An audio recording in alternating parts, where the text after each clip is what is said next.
மாலை வணக்கத்தை தெரிவித்துக் கொள்கிறேன். சோலைசேரி தூய மிகாவேல் ஆலயத்தினுடைய மக்கள் யாவரையும் அன்போடு இயேசு கிறிஸ்து நாமத்தினாலே வாழ்த்து வரவேற்கிறேன். அதுபோல இந்த நாளிலும் இந்த சிறப்பான பட்டிமன்றமும் நடைபெறுவதற்கு கால சூழ்நிலை ஏற்படுத்தி தந்த எல்லாம் உள்ள இறைவன் இயேசு கிறிஸ்துவுக்கு முதற்கண் என்னுடைய நன்றியை தெரிவித்துக் கொள்கிறேன். அன்போடு என்னை அழைத்து இந்த நிகழ்விலே நடுவராக பணியாற்றும்படியாக அர்ப்பணித்த சேகர தலைவர் ஐயா அவர்களுக்கும் அன்பு சபை ஊழியர் ஐயா அவர்களுக்கும் மனமார்ந்த நன்றியை தெரிவித்துக் கொள்கிறேன். அது மாத்திரமல்ல, சபையினுடைய மூப்பர்கள் மற்றும் ஆண்கள், பெண்கள், சிறுவர்கள் யாவரையும் அன்போடு நான் வாழ்த்தி வரவேற்கிறேன். இந்த நாளிலும் கிறிஸ்து பிறந்த மகிழ்ச்சியின் பண்டிகையை நாம் கொண்டாடி கொண்டிருக்கின்றோம். கிறிஸ்து பிறப்பின் பண்டிகையானது ஒவ்வொரு ஆண்டும் அது வந்து கொண்டே இருக்கின்றது. சிறு வயதிலிருந்து இன்று பெரியவராக இருக்கிறவர்கள் ஒருவேளை கிறிஸ்து பிறப்பின் பண்டிகையை சலித்து போய் இருக்கலாம்.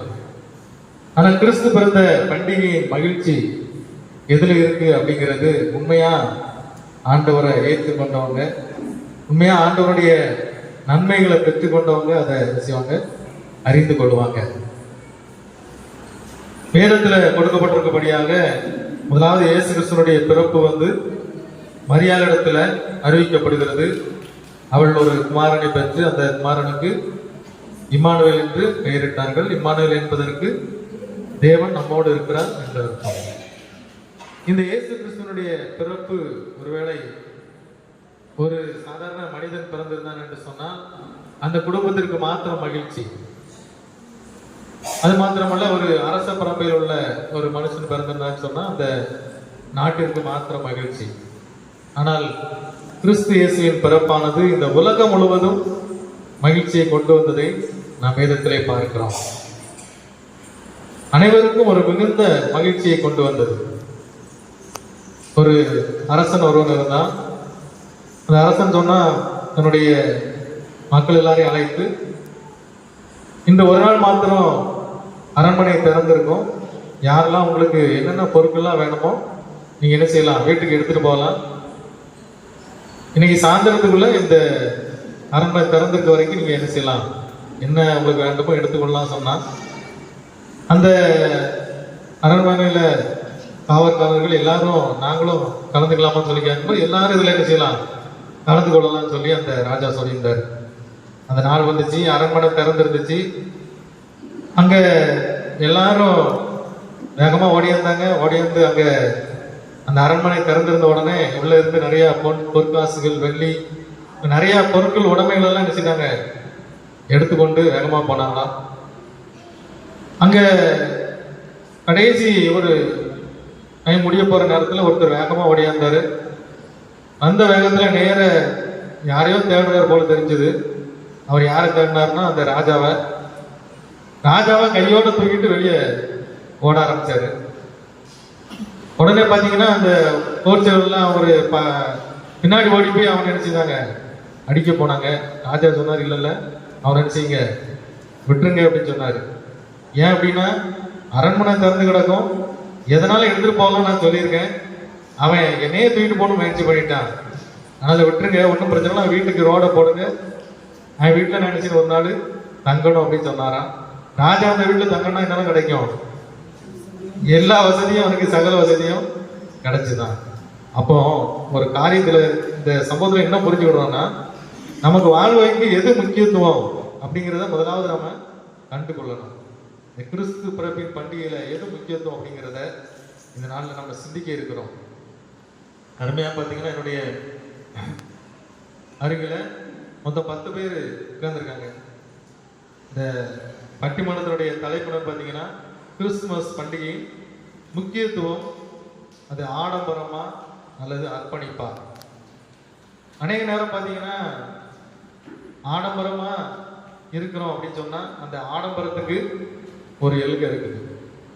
அர்ப்பணிப்பு அப்படிங்கிறதுக்கு என்ன இல்லை, ஒரு எல்கையே இல்லை. ஆனா அர்ப்பணிப்பு அப்படிங்கிறது அது அநேக நேரத்துல எல்லார்ட்டையும் காணப்படுதா அப்படின்னா அது நம்ம தான் சிந்திச்சு பார்க்கணும். அதனால ஆடம்பரமா அர்ப்பணிப்பா அப்படிங்கிற தலைப்புல பேசுறதுக்கு நம்ம அருமையான பெரியவங்க மேல இருக்காங்க. பார்த்தீங்கன்னா அநேக அனுபவசாலிகள் நம்ம மத்தியில் உட்கார்ந்துருக்காங்க. இரண்டு அணியுமே உங்களுக்கு எல்லாருக்கும் நன்றாக தெரிந்திருக்கும். ஆடம்பரமே அப்படின்னு சொல்லி பேசுறதுக்காக செல்வி எப்சிபா அவங்க வரவேற்கிறோம். கல்லூரி மாணவியாக மத்தியில் இருக்கிறார்கள். அடுத்ததாக திருமதி கரங்களை தட்டலாம அடுத்ததாக திருமதி அலீஸ் அவங்க டிடிடி ஸ்கூல் பள்ளியோட. அடுத்ததாக திரு தங்க ஜெபகுமார் அவங்க சபை ஊழியர் நெதமொழியில் ஒர்க் பண்ணுறாங்க, அவங்களையும் வரவேற்கிறோம். அடுத்ததாக செல்வி ஜே பாக்கி ஏஞ்சல் அவங்க எஸ்பிசியில் ஒர்க் பண்ணிட்டு இருக்காங்க. அடுத்ததாக திரு பி அருள் சாமுவேல் அவங்க சென்னையில் ஒர்க் பண்ணிட்டு இருக்காங்க. அதுபோல் இந்த பக்கம் பார்த்தீங்கன்னா அர்ப்பணிப்பே அப்படின்னு சொல்லி பேசுறதுக்காக முதலாவது ஜெயபிரபா ஆசிரியர் அவங்க குறிப்பங்குளத்துலேருந்து ஆசிரியரை பண்ணிடுறாங்க. அடுத்ததாக பார்த்தீங்கன்னா இம்மானுவேல் சோஃபியா அவங்க வந்து எம்எஸ்சி படிச்சுட்டு இருக்காங்க.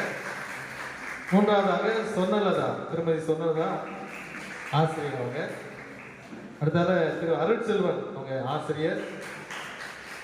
அடுத்ததாக யாபேஸ் இன்ஜினியரிங் முடிச்சு ஒர்க் பண்ணிட்டு இருக்காங்க. இந்த நாளில் பார்த்தீங்கன்னா இந்த பட்டிமன்றம் அப்படின்னு சொல்லி பார்க்கும்போது பார்த்தீங்கன்னா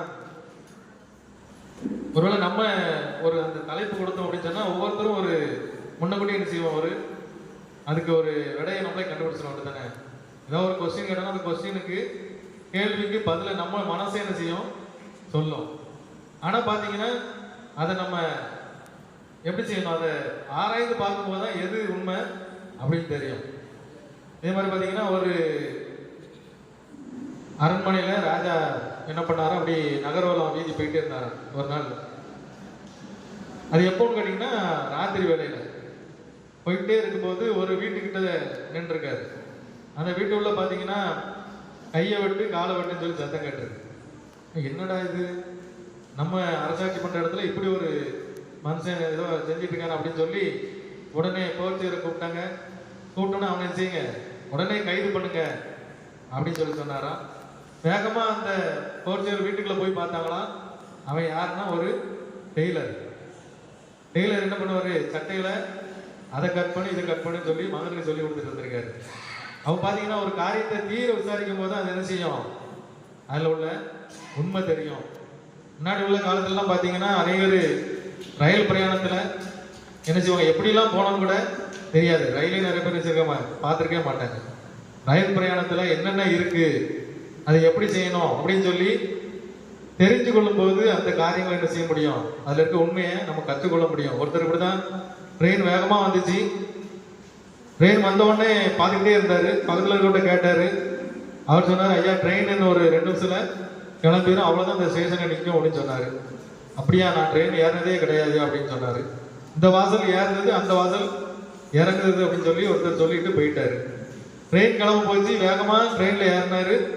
ஐயோ வேகமாக போது, இறங்குற வாசல் இப்போ எங்கே இருக்குன்னு தெரியலன்னு சொல்லி அந்த பக்கம் இறங்கிட்டார். ட்ரெயின் போயிட்டு என்ன நடந்தது அப்படின்னு கேட்டிங்கன்னா, அவருக்கு ட்ரெயினில் எப்படி பிரயாணம் பண்ணுங்கிறத சொல்லி கொடுக்கல.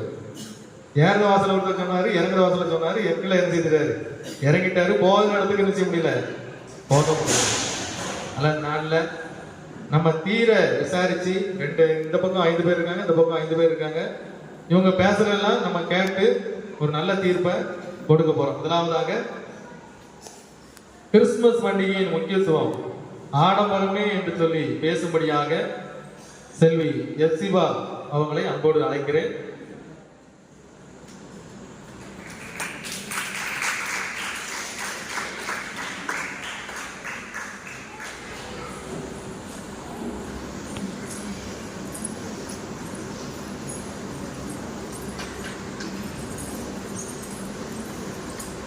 மன்னோர் இருள் போக்கும் மாமணியே, விண்ணோரும் வேண்டி நிற்கும் விண்மணியை, கண்மணியை, கண்டேன் கண்டேன் கண்கூலிய என்று பெத்லகேம் பாலகனாம் இயேசு கிறிஸ்துவின் ஈடு இணையற்ற நல்ல நாமத்தினாலே இன்று இந்த பட்டிமன்றத்துக்கு தலைமையாக வீற்றிருக்கும் நடுவர் ஐயா அவர்களுக்கு என் முதல் கண் வணக்கத்தை நான் தெரிவித்துக் கொள்கிறேன். அதோடு இப்பட்டிமன்றத்தை காண வந்திருக்கும் ஒவ்வொரு சபை மக்களுக்கும் எனது நன்றியை நான் தெரிவித்துக் கொள்கிறேன். அதோட எதுக்கியா முடுக்கு வீட்டுக்கு 300 தென்னமில்ல அப்படின்னு சொல்லி எனக்கு தெரியல, ஆனா இருக்கு அப்படின்னு சொல்லி என்னோட பேச்சுக்கு எதிர்கருத்து கூற அமர்ந்திருக்கும் எனது எதிர் அணியினர் ஒவ்வொருக்கும் என் வணக்கத்தை நான் தெரிவித்துக் கொள்கிறேன். இந்த நாளிலும் கூட கிறிஸ்துமஸ் பண்டிகைக்கு முக்கியத்துவம் எது அப்படிங்கிற தலைப்பின் அடிப்படையில நாம என்ன பண்ண போறோம் கொஞ்சம் சிந்திக்கலாம்னு ஆசைப்படுறேன். முதலாவதாக பண்டிகை கொண்டாடம். நம்ம எப்படி பண்டிகை கொண்டாடுறோம் அப்படின்னு சொல்லி நம்மளுக்கே தெரியும். ஏன்னா போன வருஷம் யாரெல்லாம் புது ட்ரெஸ் எடுத்தாங்களோ அதே புது ட்ரெஸ்ஸை இந்த வருஷம் யூஸ் பண்ணீங்களா அப்படின்னு கேட்டா எதுவுமே கிடையாது. எல்லாரும் பாத்தீங்க அப்படின்னா ஒரு ட்ரெஸ்ஸுக்கு 2 ட்ரெஸ் வாங்கி தான் என்ன பண்ணுவோம் அப்படின்னா நம்ம கொண்டாடுவோம். அதே போலதான் நான் முதல்ல என்ன சொல்ல வரேன் அப்படின்னா, பண்டிகையை நம்ம ஆடம்பரமாக தான் கொண்டாடுறோம். எதுக்கு நான் அப்படி சொல்றேன் அப்படின்னா, முதல்ல இந்த கிறிஸ்துமஸ் அப்படின்னு நம்ம உலக மக்களுக்கு தெரிவிக்கிற முறை எப்படி அப்படின்னா, சாண்டா கிளாஸ் அவர் என்ன பண்ணுவாரு அப்படின்னா, இல்லாத மக்கள் கிட்ட அவங்களோட குறைகளை தீர்த்துட்டு அவங்க தூங்குற நேரத்துல அவங்களுக்கே தெரியாம என்ன பண்ணுவார் அப்படின்னா பரிசை கொண்டு போய் வைப்பாராம். அப்படிதான் இந்த கிறிஸ்துமஸ் சாண்டா கிளாஸ் மூலமா என்ன பண்ணார் அப்படின்னா இந்த உலகத்துக்கு தெரியும் சொல்லி எல்லாருக்குமே தெரியும். முதல்ல என்ன அப்படின்னா, கொடுப்பதும் கொண்டாடுவதும் தான் ஒரு உண்மையான கிறிஸ்துமஸ் அப்படின்னு சொல்லி நான் சொல்ல வரேன். சரி, எதை கொடுப்பது, எப்படி கொண்டாடுவது? கொடுப்பது அப்படின்னு பார்த்துட்டீங்க அப்படின்னா, பரிசுகள் மூலமாக நம்ம என்ன பண்றோம், கிறிஸ்துமஸ் கொண்டாடுறோம். அதுக்கப்புறம் என்ன அப்படின்னா, சிறப்பு விழாக்கள் மூலமாக நம்ம கிறிஸ்துமஸ் கொண்டாடுறோம். நேற்றைய தினத்துல கூட பாத்தீங்க அப்படின்னா நிறைய பேர் சொன்னாங்க, ஐயா 100 ரூபாய் தான் மரவிழா கொண்டாடணும், ஆனா அந்த 100 ரூபாய்க்கு அதிகமாகவே என்ன இருக்கு அப்படின்னா அந்த விலை மதிப்புள்ள அந்த பரிசுகள் இருக்குது அப்படின்னு சொல்லி நிறைய பேர் என்ன பண்ணாங்க அப்படின்னா சொன்னாங்க. முதல்ல ஒரு ஆடம்பரம் அப்படின்னு நம்ம எடுத்துக்கிட்டோம் அப்படின்னா, கொடுப்பதும் கொண்டாடுவதுமே அந்த கிறிஸ்துமஸ் முக்கியத்துவமா எது இருக்குது அப்படின்னா கொடுப்பதும் கொண்டாடுவதும் தான் முக்கியத்துவமா இருக்குது. ரெண்டாவது பார்த்துட்டீங்க அப்படின்னா, ஒரு பாடல் கூட அழகா பாடுவாங்க. எப்படி அப்படின்னா, அர்ப்பணித்தேன் என்னை முற்றிலுமாய் அப்படின்னு சொல்லிட்டு ஒரு பாடல் பாடுவாங்க. அனைத்தும் கிறிஸ்துவுக்கே எங்கள் அனைத்தும் அர்ப்பணமே. அதுல ரொம்ப ரொம்ப நம்ம கவனிக்க வேண்டியது என்ன அப்படின்னு பாத்தீங்க அப்படின்னா, என் முழு தன்மைகள் ஆவல்கள் அனைத்தும் கிறிஸ்துவுக்கே அப்படின்னு சொல்லிட்டு அர்ப்பணிப்புல ஒரு அழகான ஒரு பாடல் பாடுவாங்க. நான் எதிரணிகிட்ட ஒரே ஒரு கேள்வி கேட்க விரும்புறேன். இந்த ஒரே ஒரு 2 வார்த்தைகள், என் முழு தன்மைகள் ஆவல்கள், இந்த தன்மையில அவங்க எந்த தன்மையை அர்ப்பணித்தாங்க அப்படின்னு பார்த்தோம் அப்படின்னா ஒண்ணுமே இருக்காது. ஆவின் கனி, ஓகேங்களா? நம்ம எல்லாரும் நன்கு அறிந்த ஆவின் கனி என்ன இருக்கும் அப்படின்னா அன்பு, சந்தோஷம், சமாதானம் எல்லாருக்கும் தெரிஞ்சது. ஆனா அந்த ஆவின் கனிகள்ல அந்த ஆவின் தன்மை ஒன்னையால் கொடுத்தாங்களா? கிடையவே கிடையாது. தான் போகதான், எனக்கு போகதான் எல்லாமே அப்படின்னு சொல்லிட்டு அவங்க கிறிஸ்துமஸ் கொண்டாடுறாங்க. இன்னொன்னு என்ன பார்த்தோம் அப்படின்னா, கோயில ஒரு வேஷம், வெயில ஒரு வேஷம். உண்மையா சொல்ல போனா பசு தோல் போத்திய புள்ளியாதான் என்ன பண்றாங்க அப்படின்னா இந்த கிறிஸ்துமஸ் காலத்துல காணப்படுறாங்க. நம்ம ஒவ்வொருவரும் என்ன பண்ணுவோம் அப்படின்னா, ஒவ்வொரு நாளும் நிறைய வேலை செய்வோம். அந்த அர்ப்பணிப்பு அப்படிங்கிறதுல பணி அப்படின்னு சொல்லிட்டு ஒரு வார்த்தை இருக்கு. அந்த பணியை உதாரணமா நான் எடுத்துக்கிட்டு நிறைய பணி இருக்கு. அதுல ஒரே ஒரு பணியை நான் முன்வைக்க விரும்புகிறேன். என்ன பணி அப்படின்னா, அலங்கார பணி. ஒரு கல்யாண வீட்டுக்கு போனாலும் நம்ம என்ன பண்ணுவோம், அலங்காரமா தான் போவோம். சொல்லவே வேண்டாம், ஒண்ணு அழகா இருக்கோ இல்லையோ கல்யாணத்துக்கு வர எல்லாரும் என்ன பண்ணுவாங்க அப்படின்னா 50 பவுன் நகையோட தான் போவாங்க. அதே போல இந்த அர்ப்பணிப்பு அப்படிங்கிற அந்த பணியில ஒரு அலங்கார பணியை நான் சொல்ல வரேன். எப்படி அப்படின்னா, பரிசுத்த அலங்காரத்துடனே கர்த்தரை தொழுது கொள்ளுங்கள். ஆனா நம்ம பரிசுத்தமா இருக்கோமோ இல்லையோ தெரியாது, ஆடாம்பரம் அப்படிங்கிற ஒன்றை வைத்து நாங்கள் தங்களை அவங்க அர்ப்பணிப்பு அப்படிங்கிற ஒரு பணியில என்ன பண்றாங்க அப்படின்னா தங்களுக்கே தெரியாம அது ஆடாம்பரம் தான் அப்படி என்று சொல்லி தங்களுக்கே தெரியாம தங்களை வண்ண வண்ண ஆடைகள் அணிவித்து அப்புறம் என்னென்ன செய்யணுமோ எல்லா அலங்கார பொருள்களையும் வைத்து ஆடம்பரமாக தான் தங்களை அலங்கரித்துக் கொண்டு அர்ப்பணிப்பு என்ற பெயரில் கிறிஸ்துமஸ் கொண்டாடுகிறார்கள் என்று என்னுடைய கருத்தை நிறைவு செய்கிறேன். வாய்த்தமைக்கு நன்றி, வணக்கம். அதாவது கொடுப்பதும் கொண்டாடுவதுமே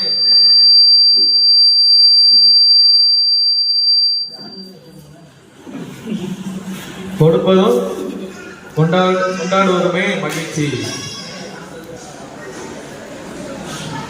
ஆவியின் கனிகள் எப்படி இருக்கு அப்படின்னு சொன்னா, அந்த ஆவியின் கனியுடைய வெளிப்பாடு அர்ப்பணிப்பின் வெளிப்பாடா இல்லாம அது ஆடம்பரமான வெளிப்பாடா இருக்குது அப்படின்னு சொல்லி தெளிவா சொல்லியிருக்காங்க ஜெசிபா அவங்க.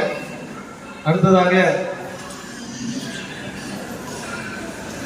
இல்ல அதை நான் எதிர்க்கிறேன் அப்படின்னு சொல்லி எதிரினுடைய தலைவர் திருமதி ஜெயபிரபா ஆசிரியர் அவர்களை அழைக்கிறார்.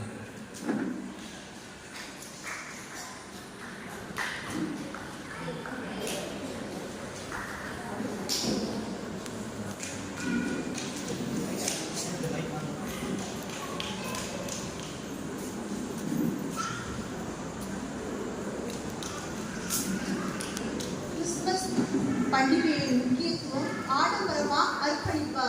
இந்த பட்டிமன்றத்தில் பேச எனக்கு வாய்ப்பளித்த முதலாவது எனக்கு தேவனுக்கு நன்றியை தெரிவித்துக் கொள்கிறேன். எனக்கு வாய்ப்பை வழங்கிய குருவானவர் அவர்களுக்கும் சபை ஊழியர் அவர்களுக்கும் சபை மக்களுக்கும் நடுவராக வீட்டிற்கும் ஐயா அவர்களுக்கும் எதிரணிக்கும் என்னுடைய நன்றியை என்னுடைய வாழ்த்துதலை வணக்கத்தையும் கூறி என்னுடைய உரையை ஆரம்பிக்கிறேன். அர்ப்பணிப்பு என்ற தலைப்புல நான் இப்போ பேச வந்திருக்கேன். நம்ம எப்சிபா சொல்லிட்டு போனாங்க, அர்ப்பணிப்புன்னு சொல்றாங்க, ஆனா அவங்க ஆடம்பரமா வாராங்கன்னு சொன்னாங்க. ஆடம்பரம் அப்படிங்கிறது நம்முடைய நகையை வச்சோ நம்முடைய உடைய வச்சோ நம்முடைய மனசை கடவுளுக்கு முதலாவது அர்ப்பணிக்கிறதா அர்ப்பணிப்பு. நகை நம்முடைய போடலாம், அது நமக்கு கடவுள் அனுபவிக்க தந்திருக்கிறாரு. வெள்ளியும் பொண்ணும் என்னுடையது அப்படின்னு சொல்லியிருக்கிறாரு. என்னுடைய சம்பத்தும் நம்மளை சொல்லியிருக்காரு. அதனால வெள்ளியும் பொண்ணும் அவருடைய கிஃப்ட் நமக்கு. இந்த பூமியில வாழ போகிற ஒவ்வொரு மனிதர்களுக்கும் என்னுடைய பிள்ளைகள் நல்லா இருக்கும்னு சொல்லி அவர் கொடுக்குற அந்த ஈவு, அதை நாங்க போட்டாலும் இந்த கிறிஸ்துமஸ்ல எங்களால முடிஞ்ச அளவு மற்ற மக்களுக்கு நாங்க உதவி செய்திருக்கிறோம் அப்படிங்கிறத பேசுவதற்கு ஒரு கட்டாயத்துல நான் தள்ளப்பட்டிருக்கேன்.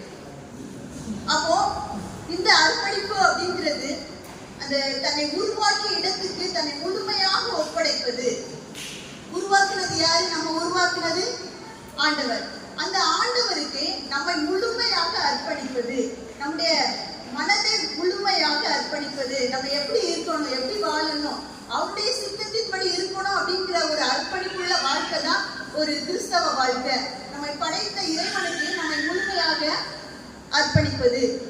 கிறிஸ்துமஸ் ஏன் கொண்டாடுறோம்? கிறிஸ்து பிறந்த தினத்தை முன்னிட்டு தான் நம்ம கிறிஸ்துமஸ் கொண்டாடுறோம். இந்த கிறிஸ்துமஸ் உலக மக்கள் அனைவராலும் கொண்டாடப்படுகிறது. இந்த இயேசு கிறிஸ்து அவர் அர்ப்பணித்ததனால தான் இந்த கிறிஸ்துமஸ். இயேசு கிறிஸ்து தன்னை அர்ப்பணிக்கல அப்படின்னு சொன்னா நம்ம எல்லாரும் நம்ம கலர் கலரா ட்ரெஸ் போட்டு வண்ண விளக்குகள் மத்தியிலையும் நம்ம உட்கார்ந்து இந்த கதைகளை என்ன செஞ்சுட்டு இருக்க மாட்டோம், ஆராய்ச்சி இருக்க மாட்டோம், கேட்டிருக்க மாட்டோம். அப்போ அவருடைய அர்ப்பணிப்பு தான் நம்ம கிறிஸ்துமஸ் என்ன செய்யறோம், கொண்டாடுறோம். யோவான் 3:16 இருக்கு, தேவன் தம்முடைய ஒரே பேரான குமாரனை விசுவாசிக்கிறவன் எவனோ அவன் கெட்டு போகாமல் அவரை தந்தருளி அவரை இவ்வளவாய் உலகத்தில் அன்பு கூர்ந்தார். அந்த அர்ப்பணிப்பின் அடையாளம் தான் அவர் இயேசு கிறிஸ்து இந்த பூமிக்கு தன்னுடைய ஒரே பேரான குமாரன் ராஜா இருக்கிற இடத்துல அவருடைய வலது பரிசுல ஆண்டவருடைய வலது பரிசுல உட்கார்ந்து இருக்க வேண்டிய குமாரனை நமக்காக தந்திருக்காங்க. இந்த வசனத்துல ஆடம்பரம் இருக்கா? 100க்கு 100 முழுமையான அர்ப்பணிப்பு ஆண்டவருடைய இந்த கிறிஸ்துமஸ் பண்டிகை. வசனமே எதுவுமே வாசிக்காம உலக பிரகாரமா நடக்கிறது மட்டும் பத்தி பேசிட்டு போறாங்க. அர்ப்பணிப்பு உள்ளவங்க தான் இந்த வேதாகமத்துல அதிகமா என்ன செஞ்சிருக்காங்க, இடம் பெற்றிருக்காங்க. நிறைய பேர் ஆபிரகாம், ஈசாக்கு, கிதியோன் சொல்லிக்கிட்டே போகலாம். ஆனா அந்த அர்ப்பணிப்பு இல்லாம உலக பிரகாரமா ஆடம்பரமா வாழ்ந்த அநேகர் அவனுடைய முடிவு எப்படி இருந்துச்சு அப்படின்னு சொல்லி நம்ம வேதாகமத்துல வாசிக்கிறோம். நேபுகாத்நேச்சர் நான் கட்டின மகா பாபிலோன் அல்லவா அப்படின்னு சொல்லி ஆடம்பரமா என்ன செஞ்சான், பேசினான். அந்த இடத்துல அவன் மாட்டை போல புல் மேய்ஞ்சா, பனியில நனைஞ்சா அப்படின்னு சொல்லி நம்ம வேதத்துல வாசிக்கிறோம்.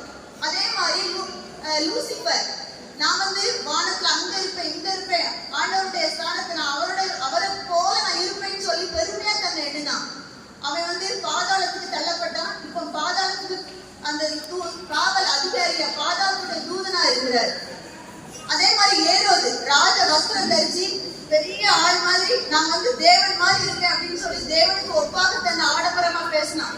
அவன் என்ன செஞ்சான், புழுத்து செத்தான். அப்ப இந்த ஆடம்பரம் அப்படின்னு சொல்றவங்க எல்லாம் அந்த வசனங்களை வாசிச்சு இந்த உங்களை அர்ப்பணிப்புள்ள ஒரு கிறிஸ்தவ வாழ்க்கை வாழும்படி நான் கேட்டுக்கிறேன். அதே மாதிரி தீத்துள்ள பார்த்தோம்னா நமக்காக தம்மை தாமே ஒப்பு கொடுத்தார்.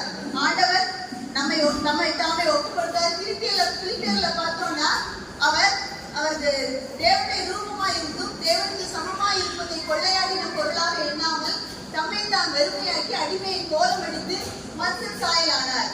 அவர் வெறுமையாக்கினாரு, அர்ப்பணிச்சாரு. அந்த அர்ப்பணிப்புள்ள ஒரு கிறிஸ்தவ வாழ்க்கையை தான் நம்ம இன்னைக்கு என்ன செய்யணும், வாழணும். ஆனா 100க்கு 100 இயேசு கிறிஸ்து மாதிரி நம்ம என்ன செய்ய முடியாது, கடவுளை போல நம்ம என்ன செய்ய முடியாது, வாழ முடியாது. அவரை மாதிரி அவருடைய அடிச்சுவடுகளை நம்ம பின்பற்றி போனோம் அப்படின்னு சொல்லிதான் இந்த அர்ப்பணிப்புள்ள வாழ்க்கையை நமக்கு என்ன செஞ்சு போயிருக்காரு, வச்சுட்டு போயிருக்கிறாரு. இதுல எங்க இருக்கு ஆடம்பரம்? அதுபோல நம்ம படைத்த இறைவனுக்கு நம்ம முழுமையாக அர்ப்பணிக்கிறோம். அதுதான் நமக்கு முழுமையான ஒரு அர்ப்பணிப்பு. நம்ம ஜீவ பலியாக கொடுக்கணும்னு சொல்லி வேதநாமத்துல சொல்றேன். ரோமர் 12:1 தம்மை ஜீவ பலியாக நம்ம ஒப்பு கொடுக்கணும். நம்முடைய கிறிஸ்தவ பாடல்கள் நிறைய அர்ப்பணிப்பு அடையாளமாக அடிப்படையாக வச்சிருக்கு. அந்த அர்ப்பணிப்புள்ள பாடல்களை நம்ம கருத்து உணர்ந்து நம்ம பாடும் பொழுது நம்ம அர்ப்பணம் வந்து இன்னும் அதிகமாக நம்ம என்ன செய்யலாம், அர்ப்பணித்து ஆண்டவருக்காக நம்ம வாழலாம். இன்னும் நம்ம நிறைய நேரங்கள்ல நம்முடைய உலக பிரகாரமான வாழ்க்கையில நமக்கு கிடைக்கிற நேரங்களை நம்ம ஞாயிற்றுக்கிழமைகளை அர்ப்பணிப்போட ஆண்டவருக்காக ஏதாவது ஒரு ஆத்ம தாகத்தோடு எல்லாரும் இருந்திருந்தோம் அப்படின்னு சொன்னா நம்ம சபை இவ்வளவு பெருமையா இருக்காது. ஒவ்வொரு அர்ப்பணிப்போட ஒவ்வொரு கிறிஸ்தவனும் எப்படியாவது ஒரு ஆத்மாவை ஒரு நாளைக்கு சந்திக்கணும்னு சொல்லி நம்ம கடவுள்கிட்ட ஜோம் பண்ணிட்டு போனோம், நிச்சயமா கடவுள் சந்திக்க வைப்பாரு. அந்த அர்ப்பணிப்பு இந்த காலங்கள்ல எங்க போச்சு? வெறும் ஆடம்பரம் மட்டும்தான் நமக்கு இது கிடையாது. அர்ப்பணிப்பு இருந்தாதான் நம்ம ஒரு கிறிஸ்தவனா என்ன செய்ய முடியும், வாழ முடியும். அதாவது நம்ம முழுமையா கர்த்தருக்கு அர்ப்பணிக்கும் போதுதான் நம்ம கிறிஸ்தவனாகவும் வாழ்றோம். இல்லைன்னா பெயர் கிறிஸ்தவர்கள் தான் நம்ம. இப்போ ஒரு சாராட்டுக்கிற அம்மையார் தன்னை வாழ்க்கையை அர்ப்பணிக்கல அப்படின்னு சொன்னா நம்ம தென்னிந்தியாவில புகழ்பெற்ற சாராட்டுக்கர் கல்லூரி உருவாகி இருக்காது. ஐடாஸ் கடர் வந்து தன்னை முழுமையாக தேசத்துக்கு இந்தியாவுக்கு அர்ப்பணிக்கலன்னு சொன்னா நம்ம தேசத்துல முதலாவது பிரசித்தி பெற்ற வெள்ளூர் கல்லூரி சிஎம்சி கல்லூரி மெடிக்கல் காலேஜ் மருத்துவமனை உருவாகி இருக்காது.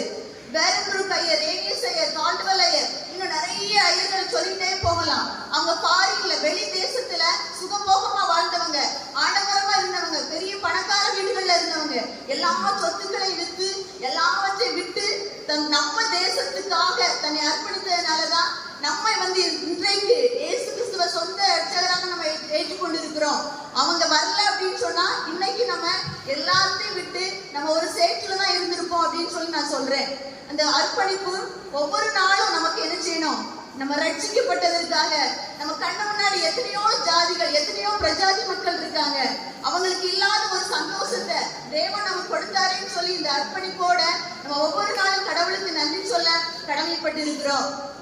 அப்புறம் உங்களுடைய இவ்விதமாய் மனுஷர் உங்கள் நற்கிரியைகளை கண்டு பரலோகத்தில் இருக்கிற பிதாவை மகிமைப்படுத்தும்படியாக உங்கள் வெளிச்சம் அவர்கள் போல் பிரகாசிக்க கடவுது. வெளிச்சம் அப்படின்னு சொன்னா கேண்டில் கிடையாது, வெளிச்சம் நற்காரியங்கள். கலாத்தியர்ல சொன்னது போல ஆவியின் கனிகள் ஒவ்வொன்றும், அந்த ஆவியின் கனிகள் 9 நம்முடைய வாழ்க்கையில இருக்கும்போது அந்த அர்ப்பணமுள்ள வாழ்க்கை தன்னாலே வரும். அந்த ஆவியின் கனிகளுக்கு ஆப்போசிட் தான் ஆடம்பரமான வாழ்க்கை, பொறாமை, களியாட்டு எல்லாமே அதுல வந்துடும். அப்போ அந்த நம்ம வந்து இப்போ யோசிச்சு பார்க்கணும், நம்ம ஆடம்பரமா இருக்கோமா, அர்ப்பணிப்பா இருக்கோமா? நான் சொல்லிட்டேன், 100க்கு 100 எல்லாரும் அர்ப்பணமா இருக்க முடியாது. ஆனா கடவுளுடைய கிருபையினால அவருக்கு பயந்து நம்ம என்ன செய்யணும், இருக்கணும். ஆடம்பரம் என்று அதாவது மண் வந்து புயமை பிசையும் போது தன்னை முழுமையாக அர்ப்பணிக்கிறது. அதை முழுமையாக அர்ப்பணிக்கும் பொழுதுதான் அதுக்குரிய எல்லா வழிகளையும் அது தாண்டி தான் அது ஒரு அழகான பாத்திரமாக அமையப்படுகிறது. தங்கத்தை தீயில போட்டு புடமிடுறாங்க. அது புடத்துக்கு தன்னை ஒப்பு கொடுக்கும் போதுதான் அது அழகான ஒரு அணிகலனாக மாறுகிறது. மாணவன் படிக்காத மற்ற மாணவன் தான் ஒரு ஆசிரியர் கையில் அவனை கொடுக்கும் போது அவனை திருத்தி அடிச்சு அவனை ஒரு சிறந்த மாணவனாக, ஒரு சிறந்த மருத்துவராக, பல்வேறு துறைகளில் சாதிக்கக்கூடிய ஒரு வல்லரசு பெற்றவனாக மாற்றுவது ஆசிரியருடைய கருத்தில் இருக்கிறது. அதுபோல நம்மை படைத்த இறைவனுக்கு நம்மை முழுமையாக அர்ப்பணிக்கும் போது நம்ம ஒரு வெற்றியுள்ள ஒரு கிறிஸ்தவ வாழ்க்கை வாழ முடியும். ஆடம்பரம் என்று சொல்கிறவர்கள் இன்னையிலிருந்து அர்ப்பணிப்போடு வாழணும் அப்படின்னு சொல்லி கிறிஸ்துமஸ் பண்டிகையின் முக்கியத்துவம் அர்ப்பணிப்பே என்று சொல்லி பேச வாய்ப்பளித்தமைக்கு நன்றி கூறி விடைபெறுகிறேன். நன்றி, வணக்கம்.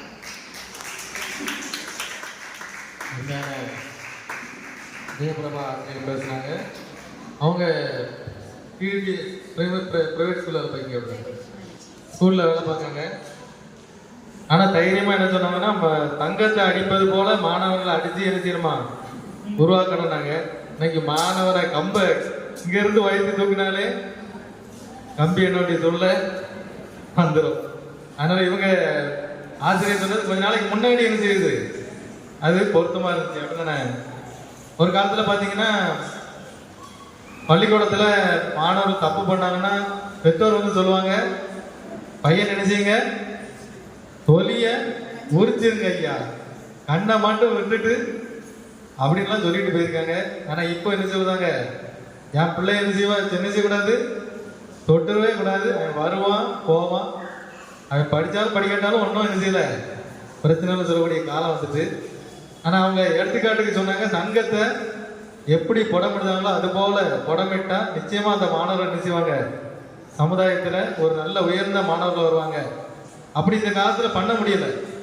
ஏன்னு கேட்டிங்கன்னா பள்ளிக்கூடத்துலாம் பார்த்தீங்கன்னா ஆசிரியர்களுக்கு அநேக நம்ம செய்தித்தாளில் பார்த்துருக்கோம், அவங்கள ஒரு தங்கமாக உருவாக்கி கொண்டு வர முடியலை. ஆனால் அவங்கள யார் திருத்துறாங்கன்னா சமுதாயம் என்ன செய்யுது, இன்னைக்கு திருத்துது. அப்படிப்பட்ட சூழ்நிலையில் நம்ம இருக்கோம். ஆனால் ஒரு சிறந்த எடுத்துக்காட்டு அவங்க சொன்னது போல ஒரு மாணவனும் ஒரு ஆசிரியர் செய்யறாங்க, அர்ப்பணிப்போட அவன் நினைச்சு நினைக்காங்க, உயர்த்த நினைக்காங்க. மிகவும் அருமையான ஒரு வாதம். இல்லை ஆடம்பரம் தான் முக்கியத்துவம் அப்படின்னு சொல்லி திருமதி அலீஸ் அவங்க பேசுவாங்க. கரங்களை கட்டி வரவேற்கலாமா, அவங்களை உற்சாகப்படுத்தலாமா? பட்டிமன்றத்தில் பேசும்படி கற்றுக் கொடுத்த திரும்பிக்காக அவருக்கு நன்றி செலுத்துகிறேன். இவ்வளையிலும் நடுவர் ஐயா அவர்களுக்கும் சபையில் சார் அவர்களுக்கும் சபையின் மக்களுக்கும் சபையினுடைய யாவருக்கும் எதிரணியர்களுக்கும் வாழ்க்கை வாக்குகளையும் தெரிவித்துக் கொள்கிறேன். இன்றைய காலகட்டத்தில் அவசியமாய் காணப்படுகிறது ஆடம்பரம். ஆடம்பரம் என்கிறது ஒரு முக்கியத்துவமான இடத்தை செய்கிறது, பிடித்துக் கொள்கிறது. நம்ம டிசம்பர் மாதம் 1ஆம் தேதி வந்த உடனே என்ன செய்கிறது, நம்ம எல்லாரும் வீட்டிலையும் ஸ்டார் போடுறோம். கிறிஸ்துமஸ்க்கான எல்லா ஆயத்தங்களும் என்ன செய்யப்படுகிறது, நேர்த்தியாய் நடைபெறுகிறது. கிறிஸ்து உலகத்துக்கு வெளிப்பட்ட இந்த நாளை நம்ம கொண்டாடுவது கர்த்தர் கொடுத்த ஒரு பெரிய கிருபை. ஆனால் இந்த நாளை நம்ம எப்படி ஆடம்பரமாக தான் என்ன செய்யறோம், நம்ம கொண்டாடுறோம். நம்ம அதாவது ஒரு பாத்திரத்தில் எப்படி நம்முடைய மிஷினரிகள் இந்த உலகத்துக்கு வெளிநாடுகள்ல இருந்து வெளி தேசங்கள்ல இருந்து கர்த்தருடைய அன்பை நம்ம இந்திய தேசத்துக்கு கொண்டு வந்தாங்க. ஆனால் அதை இந்த நாட்களில் ஆடம்பரமாக பிரசித்தப்படுத்த ஒரு காலகட்டத்துக்குள்ளதான் நம்ம என்ன செய்யப்பட்டிருக்கிறோம், தள்ளப்பட்டிருக்கிறோம்.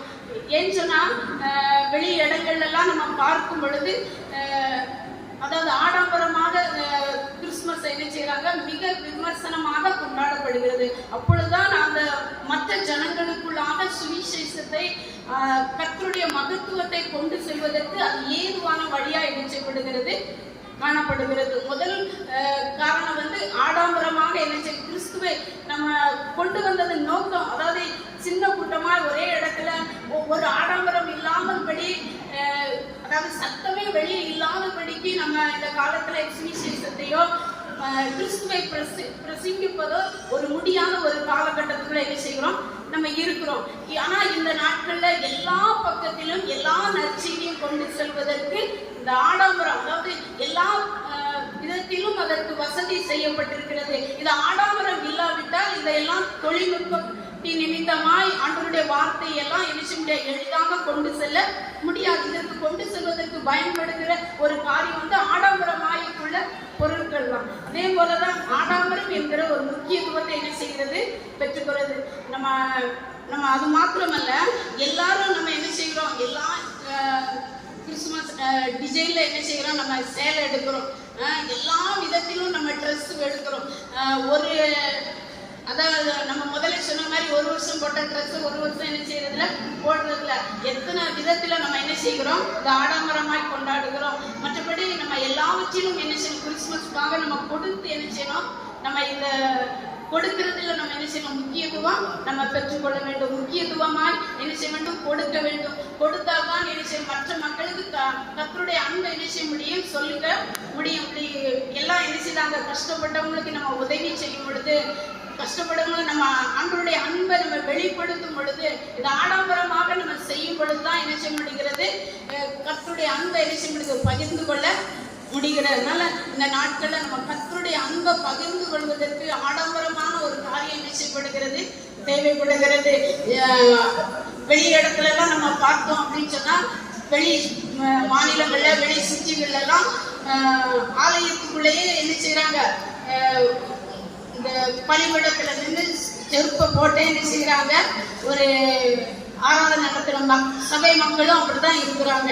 ஏன்னு சொன்னா அது ஆடம்பரமாக நினைச்சிட்டு அந்த மக்கள் எல்லாம் அப்படியாய் நினைச்சுன்னா கிறிஸ்துவின் அன்பை நம்ம கண்டுகொள்ளலாம், அறிவித்து விடலாம் என்று சொல்லி என்ன செய்யறாங்க, கர்த்தருடைய அன்பு அப்படியாக என்ன செய்றாங்க, ஆடம்பரமாக மிக விமர்சனமாக என்ன செய்யப்படுகிறது, கொண்டாடப்படுகிறதுனால இந்த நாட்கள்ல எல்லாவற்றிற்கும் முக்கியத்துவம் வாய்ந்தது ஆடம்பரமான கிறிஸ்துவை அறிவித்தால் மாத்திரமே ஜனங்கள் என்ன செய்யறாங்க, கூடுறாங்க. எப்படியாயிலும் சத்தியத்தை அறிவிப்பதற்கு ஆடம்பரமான ஒரு காரியத்தை அந்த இடத்துல முக்கியத்துவம் படுத்தினால்தான் என்ன செய்ய முடிகிறது, மக்கள் வர்றாங்க, சுவிசேஷத்துக்கு செவி சாய்க்கிற ஒரு நிலைமை ஏற்படுகிறது. இதை வாய்ப்பளித்த அவர்களுக்கு எல்லாவற்றிற்கும் நன்றி சொல்லி விடைபெறுகிறேன். நன்றி, வணக்கம். அம்மா ரொம்ப அருமையா பேசினாங்க. அதான் ஆண்டவர் மேல நினைச்சிட்டாங்க, தூக்கி போட்டுட்டாங்க. ஏன்னா ஆடம்பரமா கர்த்தர் நினைச்சு அவரு இந்த பண்டிகை கொண்டாட முடியும் அப்படின்னு சொல்லி மிக சிறப்பா சொல்லியிருக்காங்க. அது என்னதுன்னா விமர்சனையா பண்டிகை கொண்டாடணும் அப்படின்னா அந்த பண்டிகை என்ன செய்யணுமா, ஆடம்பரமா கொண்டாடினா தான் என்ன செய்ய முடியும், பண்டிகையா இருக்கும் அப்படின்னு சொல்றாங்க. அது மாத்திரம் இல்ல, கிறிஸ்துமஸ் பண்டிகை எல்லாரும் தெரிஞ்சு கொள்ளணும் அப்படின்னா இந்த அலங்கார விளக்கு இதெல்லாம் இருந்தால் தான் ஒரு பண்டிகைன்னு தெரியும். அது முதல்ல தொழில்நுட்பத்தில் இன்னைக்கு பார்த்தீங்கன்னா உலகம் முழுசும் வந்துச்சு, ஃபேஸ்புக்கு வாட்ஸ்அப்பில் நினைச்சது கிறிஸ்து பிறப்பின் பண்டிகை எங்கெங்க நடக்குதோ போயிட்டே இருக்கு. இப்போ ஆடம்பரம் தான் ரொம்ப தேவையா அப்படின்னு சொல்லியிருக்காங்க நிறையா. இல்லை அர்ப்பணிப்பு தான் இந்த கிறிஸ்து பிறப்பின் பண்டிகை அது முக்கியத்துவப்படுத்துதுன்னு செல்வி சோபியா அவங்க பேசுவாங்க. அதனால கேட்டு வரவேற்போம். தன்னையே அர்ப்பணித்து உலகில் பிறந்த இயேசு கிறிஸ்துவின் இனிதான நாமத்தினாலே உங்கள் அனைவரையும் வாழ்த்தி எனது மாலை வணக்கத்தை தெரிவித்துக் கொள்கிறேன். கிறிஸ்துமஸ் பண்டிகையின் முக்கியத்துவம் ஆடம்பரமா அர்ப்பணிப்பா என்ற தலைப்பின் கீழ் பட்டிமன்றத்தை நடத்திருக்கிற நடுவர் அவர்களை வாழ்த்து வரவேற்கிறேன். இன்னுமாக எதிரணியிலே அர்ப்பணிப்பு தான் முக்கியம் என்று தெரிந்தும் வேறு வழி இல்லாமல் ஆடம்பரம் என்று பேச வந்திருக்கிற எதிரணியினரையும் வாழ்த்தி வரவேற்கிறேன். என்னுடைய உரையை ஸ்டார்ட் பண்ணுறதுக்கு முன்னாடி எதிரணி பற்றி ஒரு கொஸ்டின் கேட்கலான்னு இருக்கிறேன். அகர வரிசையில் ஆ மொதல் ஆ மொதல் தான் மொதல். ஆனா அர்ப்பணிப்பு. ஏமா எதிரணிகிட்ட கேள்வி கேட்க நடுவர் தான் கேட்கணும், நீங்க மக்கள்கிட்ட கேளுங்கம்மா. ஆனா அர்ப்பணிப்பு, ஆனா ஆடம்பரம். இதுலேருந்தே தெரிஞ்சுக்கலாம் அர்ப்பணிப்பு தான் ரொம்ப ரொம்ப முக்கியம். ஆடம்பரத்தை விட அர்ப்பணிப்பு தான் நமக்கு முக்கியமானது. அர்ப்பணிப்பு அப்படின்றது ஒரு வகையான பூ போன்றது. பூனா என்ன பண்ணோம், மனம் வீசும். அர்ப்பணிப்பு நம்மகிட்ட இருக்கும்போது நம்ம அடுத்தவங்களுக்கு உதவி செய்யலாம். இன்னும் அடுத்தவங்களுக்கு நம்மளை பற்றி நம்மளுடைய நன்மையான காரியங்கள்லாம் அவங்களுக்கு தெரிய வரும். ஆனால் ஆடம்பரத்தினால நமக்கும் யூஸ் இல்லை, அடுத்தவங்களுக்கும் யூஸ் இல்லை. ஆனால் நம்ம அர்ப்பணித்து வாழும்போது மற்றவங்களுக்கு உதவி செய்யணும்னாலே நமக்கு முதல் அர்ப்பணிப்பு தேவைதான். அதனால அர்ப்பணிப்பு அப்படின்றது ஒரு பூ மாதிரி நம்ம ஒப்பிட்டுக்கலாம். மனம் வீசுகிற ஒரு வாழ்க்கையை நமக்கு கொடுக்கறது வந்து அர்ப்பணிப்பு தான். ஆடம்பரத்தில் நமக்கு அந்த மாதிரியான ஒரு வாழ்க்கை கண்டிப்பாக கிடைக்காது. ஆடம்பரம் அப்படின்றது தேவைக்கு அப்பாற்பட்டது. தேவை இல்லாதது ஒன்று தான் ஆடம்பரம். நம்ம தேவையை தாண்டி எது செஞ்சாலுமே அது ஆடம்பரம் தான். நடுவர் அவர்கள் கூட சொன்னாங்க, ஆடம்பரத்துக்கு ஒரு லிமிட் இருக்கு, ஆனால் அர்ப்பணிப்பு வந்து ஒரு லிமிட்டே கிடையாது. அர்ப்பணிப்புன்றது நம்ம எவ்வளோ நாளும் அடுத்தவங்களுக்கு உதவி செஞ்சுட்டே இருக்கலாம். அடுத்தவங்களுக்கு நன்மையான காரியங்கள் நம்ம கடவுளுக்கு நம்ம அர்ப்பணிக்கிறதுக்கு ஒரு லிமிட்டே கிடையாது. அதனால ஆடம்பரத்தை விட அர்ப்பணிப்பு தான் கண்டிப்பாக ஒரு முக்கியமான ஒன்று. ஏசுவோட பிறப்பு பார்த்துக்கிட்டோம் அப்படின்னா, ஏசப்பா வந்து ஏரோது ராஜாவோட அரண்மனையில் பிறந்திருக்கலாமே, ஆனால் ஏசப்பா அங்கே பிறக்கலை. ஏசப்பா பிறந்தது மாட்டு தொழுவத்தில் தான். ஏசுவின் பிறப்புலே ஏசப்பா அர்ப்பணிப்போட தான் பிறந்திருக்காங்க. ஏசப்பா ஆடம்பரம் தான் முக்கியம் நினச்சிருந்தா ஏரோது ராஜாவோட அரண்மனையில் பிறந்திருக்கலாம். ஆனால் ஏசப்பா மரியாதையோட வயிற்றில் தான் பிறந்தாங்க. இதில் தான் நம்ம தெரிஞ்சுக்கலாம் அர்ப்பணிப்பு ரொம்ப ரொம்ப முக்கியமான ஒன்று தான். அதுக்கப்புறம் ஆடம்பரம் இருக்கிற இடத்துல ஏசப்பா இருப்பாங்களா இல்லையா அப்படின்றது ஒரு சந்தேகம் தான். ஆனால் அர்ப்பணிப்பு இருக்கிற இடத்துல ஏசப்பா கண்டிப்பாக இருப்பாங்க. இதுக்கு எந்த விதமான சந்தேகமும் கிடையாது. நம்மளோட சர்ச்சில் நம்ம எடுத்துக்கிட்டோம்னா, கிறிஸ்மஸ் பண்டிகையில் நம்மளோட சர்ச்சிலேருந்து காது கேளாத பள்ளியில் கொண்டு போய் அவங்களுக்கு உணவளிப்பாங்க. அது கூட ஒரு வகையான அர்ப்பணிப்பு தான். என்னதான் ஆடம்பரமாக நம்ம எல்லாமே லைட் செட்டிங்லாம் போட்டாலும் அர்ப்பணிப்பு இருந்தால் தான் அந்த பண்டிகைக்குன்னே ஒரு அர்த்தம் இருக்கும். நம்ம அடுத்தவங்களுக்கு உதவி செய்யாமல் சும்மா நம்ம ஆடம்பரமாக நம்ம வீட்டை டெக்கரேட் பண்ணிட்டு நம்ம ட்ரெஸ் எடுத்துட்டு இருக்கிறது மூலமாக நம்மளால கடவுளோட பிறப்பு பற்றி பிறப்போட சந்தோஷத்தை நம்ம வந்து பகிர முடியாது. எதுனால என்ன சொன்னாங்க, கடவுளுடைய பிறப்பை வந்து வெளிப்படுத்துறதுக்கு ஆடம்பரம் தான் தேவைப்படுது அப்படின்னு. ஆனால் ஆடம்பரம் மூலமாக கடவுளோட பிறப்பு இன்னைக்கு தான் டிசம்பர் 25 கிறிஸ்மஸ்ன்றதை நம்மளால சொல்ல முடியும். ஆனால் ஏசப்பா நம்மளோட உள்ளத்தில் பிறந்திருக்காங்களா இல்லையா அப்படின்றத நம்ம அர்ப்பணிப்பு மூலமாக மட்டும்தான் சொல்ல முடியும். அதனால ஆடம்பரத்தை விட அர்ப்பணிப்பு தான் முக்கியம் அப்படின்னு சொல்லிட்டு நான் என்னுடைய உரையை சொல்கிறேன். அர்ப்பணிப்பு தான் முக்கியமானது அப்படின்னு சொல்லி நடுவரும் தீர்ப்பளிக்கணும்னு சொல்லி நானும் ஆசைப்படுறேன். தேவன் தாமே அனைவரையும் ஆசீர்வதிப்பாராக. சோபியா அவங்க அருமையாக பேசுனாங்க. அர்ப்பணிப்புக்கு வந்து முக்கியத்துவம் வந்து நம்முடைய ஆண்டவருடைய பிறப்பு அப்படின்னு சொல்லி, ஏன்னா ஆண்டவர் வந்து பிறந்திருக்கார் அப்படின்னு சொல்லி செய்தி வந்த உடனே முதலாவது அவரை தேடி அந்த நட்சத்திரத்தை பார்த்து வான சாஸ்திரிகள் செய்தாங்க. எங்க போயிருந்தாங்க? ராஜா கிட்ட தான் போனாங்க, அரண்மனைக்கு போனாங்க. ஏன்னு கேட்டால் அங்கேதான் ஒருத்தர் பிறந்திருப்பார் அப்படின்னு சொல்லி தேடி போனாங்க. ஆனால் அவர் எங்கே பிறந்திருந்தாரு? எளிமையான ஒரு இடத்துல என்ன செய்தார்? ஆண்டவர் பிறந்தாரு. எளிமை ஒரு அர்ப்பணிப்பு அப்படின்னு சொல்லி அருமையாக சொன்னாங்க. அதை தொடர்ந்து இல்லை ஆடம்பரம் தான் முக்கியம் அப்படின்னு சொல்லி திரு தங்ககுமார் அவங்க பேச வராங்க. கரங்களை தட்டி வரவேற்போம். இந்த வாய்ப்பை நல்கிய ஆண்டவருக்கு என் நன்றிகள். சுமார் 6 பட்டிமன்றங்களே 6 ஆண்டுகளாக பேசி இப்பொழுது 7வது பட்டிமன்றத்திலே பேசுகிறேன். அனைவருக்கும் என் நன்றி கலந்த வணக்கங்கள்.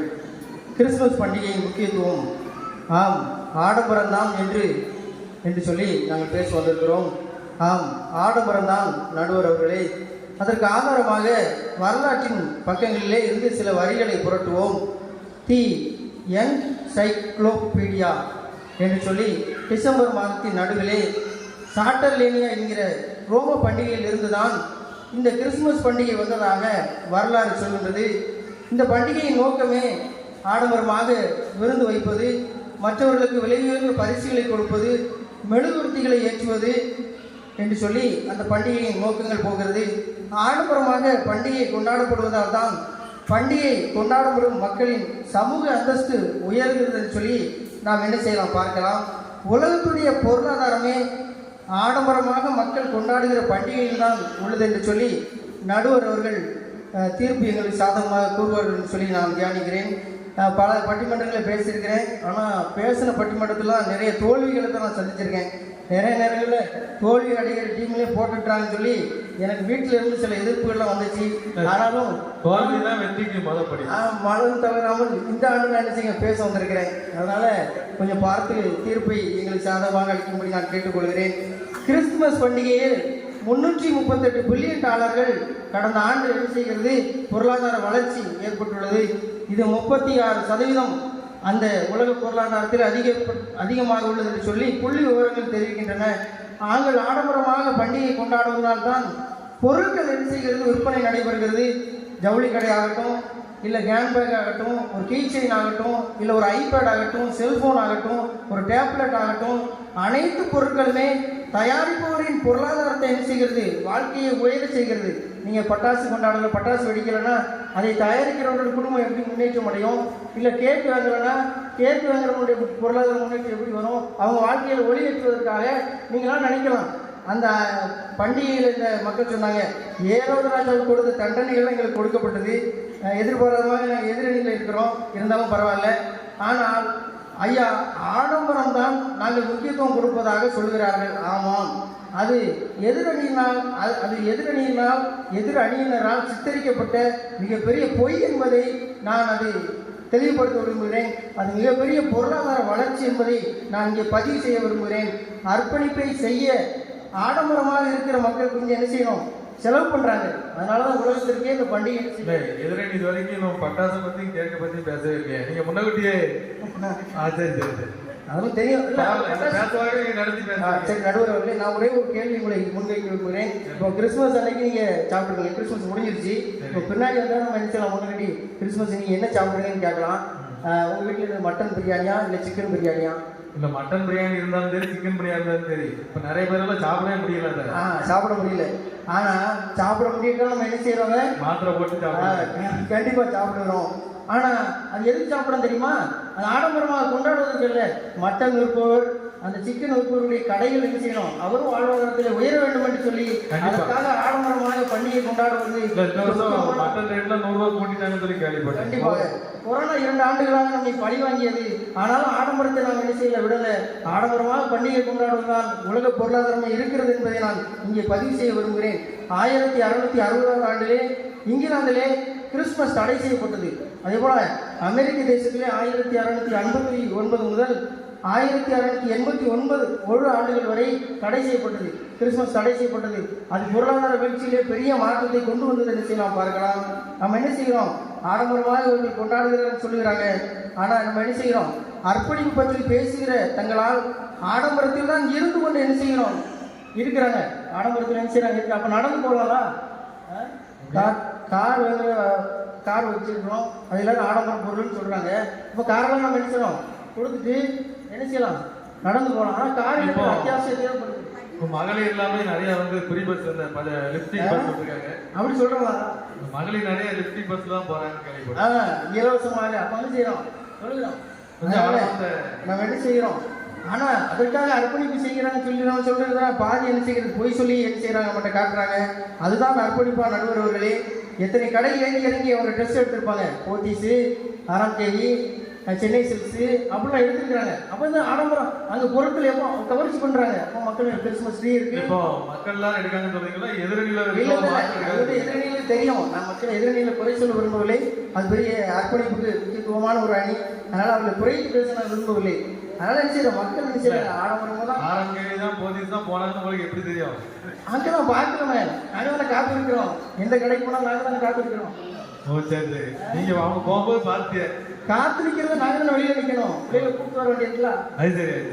அதனால அர்ப்பணிப்பு செய்கிறார்கள் என்று சொல்லி கிறிஸ்துமஸ் பண்டிகை ஆடம்பரமாக கொண்டாடப்படுகிறது என்று சொல்லி என்ன செய்கிறோம், உலகத்திற்கே என்ன செய்கிறது தெரிகிறது, வெளி உலகத்திலே தெரிகிறது. சீன தேசத்திலே, ரஷ்யாவிலே, அமெரிக்காவிலே நீங்கள் சரியாக ஒரு 11:50 மணிக்கு எல்லா நியூஸ் சேனல்களையும் புதுசாக செய்தி போடுறாங்க கிறிஸ்துமஸ் கொண்டாட்டங்கள். சரியா? அதனால அந்த கிறிஸ்துமஸ் கொண்டாட்டங்களினால் ஆடம்பரமாக கொண்டாடப்படுவதனால்தான் உலகத்திற்கே அந்த கிறிஸ்துமஸ் என்ன செய்கிறது, ஆண்டவருடைய முக்கியத்துவம் தெரிகிறது. பல ஆண்டுகளாக வழக்கறிஞர் சங்கம் கிறிஸ்துமஸ் விழா கொண்டாடப்படவே இல்லை. ஆனால் இந்த ஆண்டு கொண்டாடப்பட்டிருக்காங்க. இந்த தலைச்செய்தியில் பார்த்தேன், வழக்கறிஞர் சங்கத்திலே முதலாக கிறிஸ்துமஸ் கொண்டாடப்படுகிறது, கிறிஸ்துமஸ் விழா கொண்டாடப்படுகிறது சொல்லி. அது மற்றவர்கள் எங்களை போன்ற, அதாவது இந்த எங்களுடைய அணியினரால் தான் அது என்ன செய்கிறது தெரியப்படுத்த அவர்களும் கொண்டாடுகிறார்கள் சொல்லி. அதே போல நம்ம என்ன செய்யணும், ஒரே ஒரு வார்த்தையை நான் என்ன செய்கிறேன் சொல்லி நிறுத்தி வருகிறேன். அர்ப்பணிப்பை என்று சத்தமாக பேசினாலும் சரி, அதிகமாக பேசினாலும் சரி, எங்களுக்கு சாதகமாகத்தான் நடுவர்கள் தீர்ப்பு வழங்குவார்கள் என்று சொல்லி என்னுடைய உரையை முடித்துக் கொள்கிறேன். நன்றி, வணக்கம். என்ன தீர்ப்பு எங்களுக்கு சாதமாக வழங்கலன்னா அங்கேருந்து போக முடியாத மாதிரி சொல்லிட்டாரு. அநேக நேரம் பார்த்தீங்கன்னா இந்த ஆடம்பரமாக தான் என்ன செய்தோம், நம்ம பண்டிகை கொண்டாடுறோம். எல்லாரும் எங்கே போகிறோம்? திருநெல்வேலியில் போய் பெரிய பெரிய ஜவுளி கடைக்கு தான் போகிறோம். அங்கே போய் பல ஆயிரக்கணக்கான ரூபாய்க்கு ஜவுளி எடுக்கும். ஆம்பளைங்க தான் பாவம், அப்படிதானே? நிறைய இடத்துல பார்த்தீங்கன்னா ஜவுளி கடையில் ஃபுல்லாக இப்போ ஏசி போட்டு சைடில் எடுத்துருக்காங்க. போனோடனே பார்த்தீங்கன்னா சேர் வரிசை கணக்கும். அந்த சேர்லாம் பார்த்தீங்கன்னா பாவம் ஆம்பளைங்க தான் நிறைய வரிசை கேட்பாங்க, உட்காந்துட்டே இருக்காங்க. ஏன்னா அதை அவங்க சொல்கிறாங்க அர்ப்பணிப்போடு உட்காந்துருப்பாங்களாம். அநேக நேரத்தில் துணி எடுக்க போகிற இடத்துல அதிகமாக என்ன செய்கிறாங்க, நேரத்தை பெண்கள் செலவிடுதாங்க. அது மாத்திரமல்ல, அண்ணன் சொன்ன போல அப்படிதான் ஆடம்பரமாக எடுத்தால் தான் கிறிஸ்துமஸ் என்ன செய்யும், பண்டிகைன்னு எல்லாருக்கும் தெரியும் அப்படின்னு சொன்னாங்க. அது மாத்திரம் இல்லை, கிறிஸ்துமஸ் பண்டிகை வந்து இன்னைக்கு எல்லாரும் கொண்டாடுறாங்க அப்படின்னு சொல்லி ஆடம்பரமாக கொண்டாட அதுக்கு ஒரு வாய்ப்பு இருக்கிறதுனால எல்லாரும் கொண்டாடுறாங்க அப்படின்னு சொல்லி அருமையாக எடுத்து வச்சாங்க. அதை வாங்க சொன்னதான் டீச்சர் திருமதி சொன்னலா டீச்சர் அவங்க இல்லை அர்ப்பணிப்பு தான் சொல்லி பேசுவாங்க.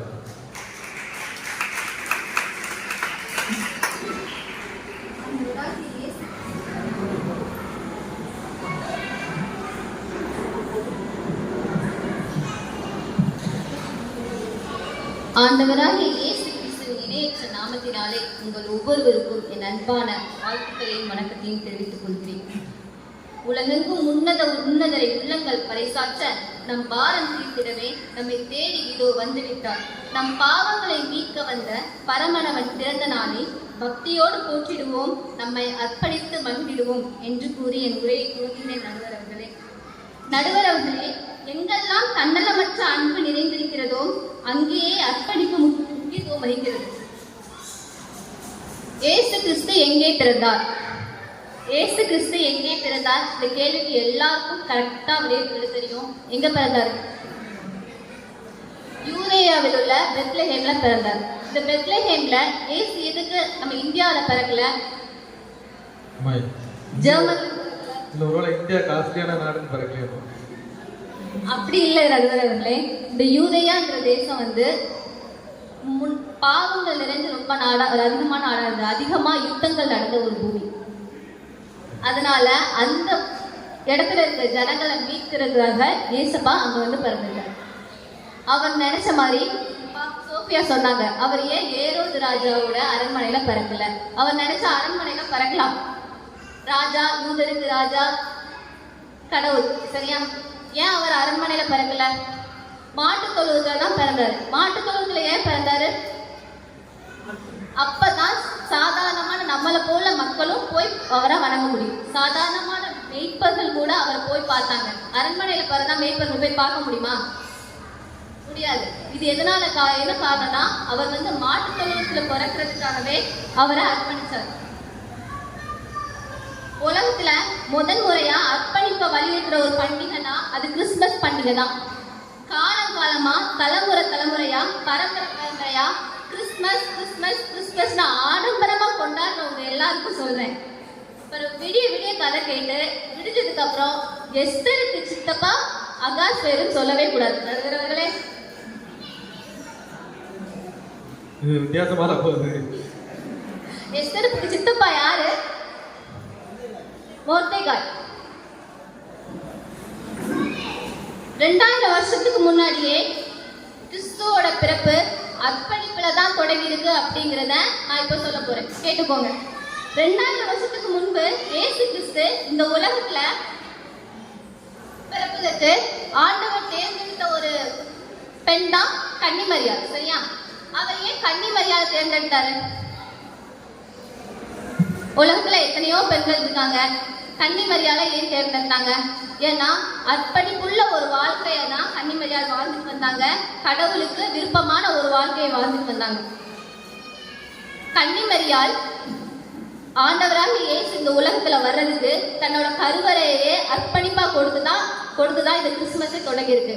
அன்னைக்கு அந்த ஒரு அர்ப்பணிப்பு நடக்கலைன்னா இன்னைக்கு கிறிஸ்துமஸ் பண்டிகை அப்படிங்கிற ஒண்ணு நாம கொண்டாடிட்டே இருக்க மாட்டோம். ஆடம்பரமா கொண்டாடாம கிறிஸ்மஸ் பண்டிகையை கொண்டாட முடியாது அப்படின்னு சொன்னாங்க. கொடுப்பதும் கொண்டாடுவதும் தான் கிறிஸ்மஸ் பண்டிகை அப்படின்னு சொன்னாங்க. கொடுப்பதுன்னா என்ன அர்த்தம்?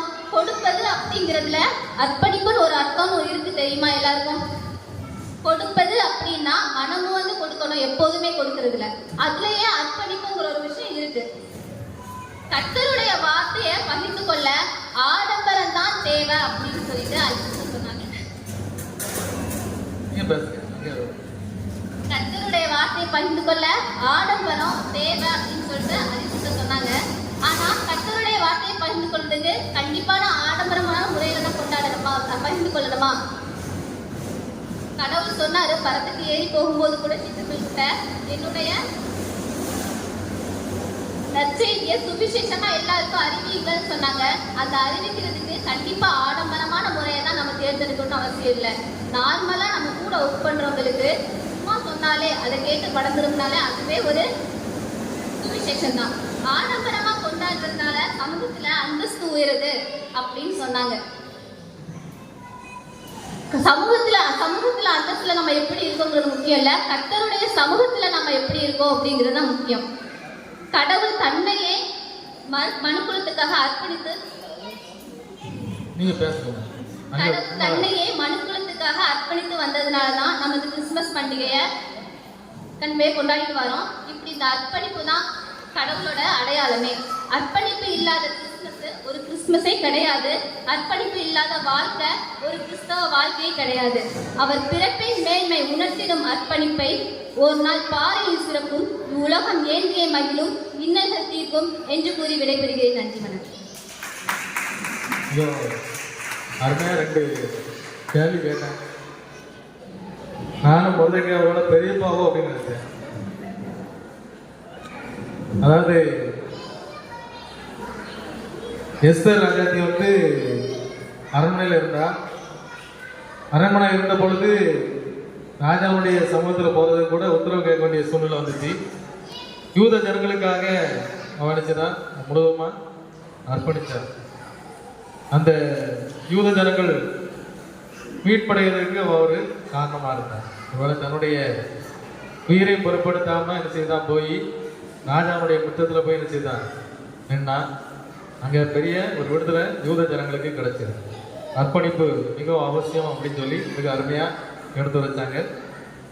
இல்லை ஆடம்பரம் தான் முக்கியம் அப்படின்னு சொல்லி செல்வி பாக்கி ஏஞ்சல் பேச வராங்க. கரங்கள் தட்டி அவங்களை வரவேற்போம்.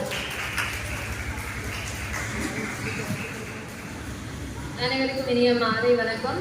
ஸோ எல்லாரும் சொன்ன மாதிரி அவங்க தாமரை போல் அமர்ந்திருக்கும் நடுவர் அவர்களே அப்படின்னு நான் சொல்லலை. ஏன்னா எனக்கு எங்கள் எதிரணியில் பேசினவங்களுக்கு கவுண்டர் கொடுக்குறதுக்கு எனக்கு நேரம் சரியாக இருக்கும் போல. ஸோ அதனால அதெல்லாம் நம்ம தவிர்த்துடலாம். ஃபர்ஸ்ட் என்னது அப்படின்னா, ஃபர்ஸ்ட்டு தலைப்பை புரிஞ்சுக்கணும். ஓகேவா? கிறிஸ்துமஸ் பண்டிகையின் முக்கியத்துவம் ஆடம்பரமாக அர்ப்பணிப்பா. சரியா? ஆடம்பரத்துக்கு நம்ம முக்கியத்துவம் கொடுக்குறோமா, அர்ப்பணிப்புக்கு முக்கியத்துவம் கொடுக்குறோமா அப்படிங்கிறது தான் ஃபர்ஸ்ட் ஹெட்டிங்கு. இவங்க எல்லாரும் நீங்க அர்ப்பணிச்சாதான் இப்படி இருக்க முடியும், ஆடம்பரமா இருந்தா நீங்க நரகத்துக்கு போய் செத்துருவீங்க அதெல்லாம் பேசிட்டு இருக்காங்க. ஸோ அது இங்க டிபேட்டே கிடையாது. சரியா? ஸோ அதை ஃபர்ஸ்ட் நீங்க நல்லா புரிஞ்சுக்கோங்க. ஓகே, அதுக்கப்புறம் பைபிள்ல ஆடம்பரமா வாழ்ந்த மனிதர்கள் இல்லை அப்படிங்கிறாங்க. யூதாஸ்லாம் என்ன பண்ணான்? காணாம போயிட்டானா?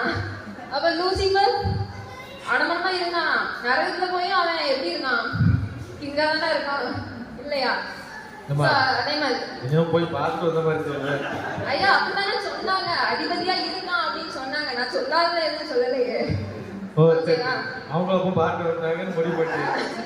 ஓகே, அப்புறம் பாருங்க, சோஃபி அக்கா சொன்னாங்க ஆனா அர்ப்பணிப்பு, ஆனா ஆடம்பரம் அப்படின்னாங்க.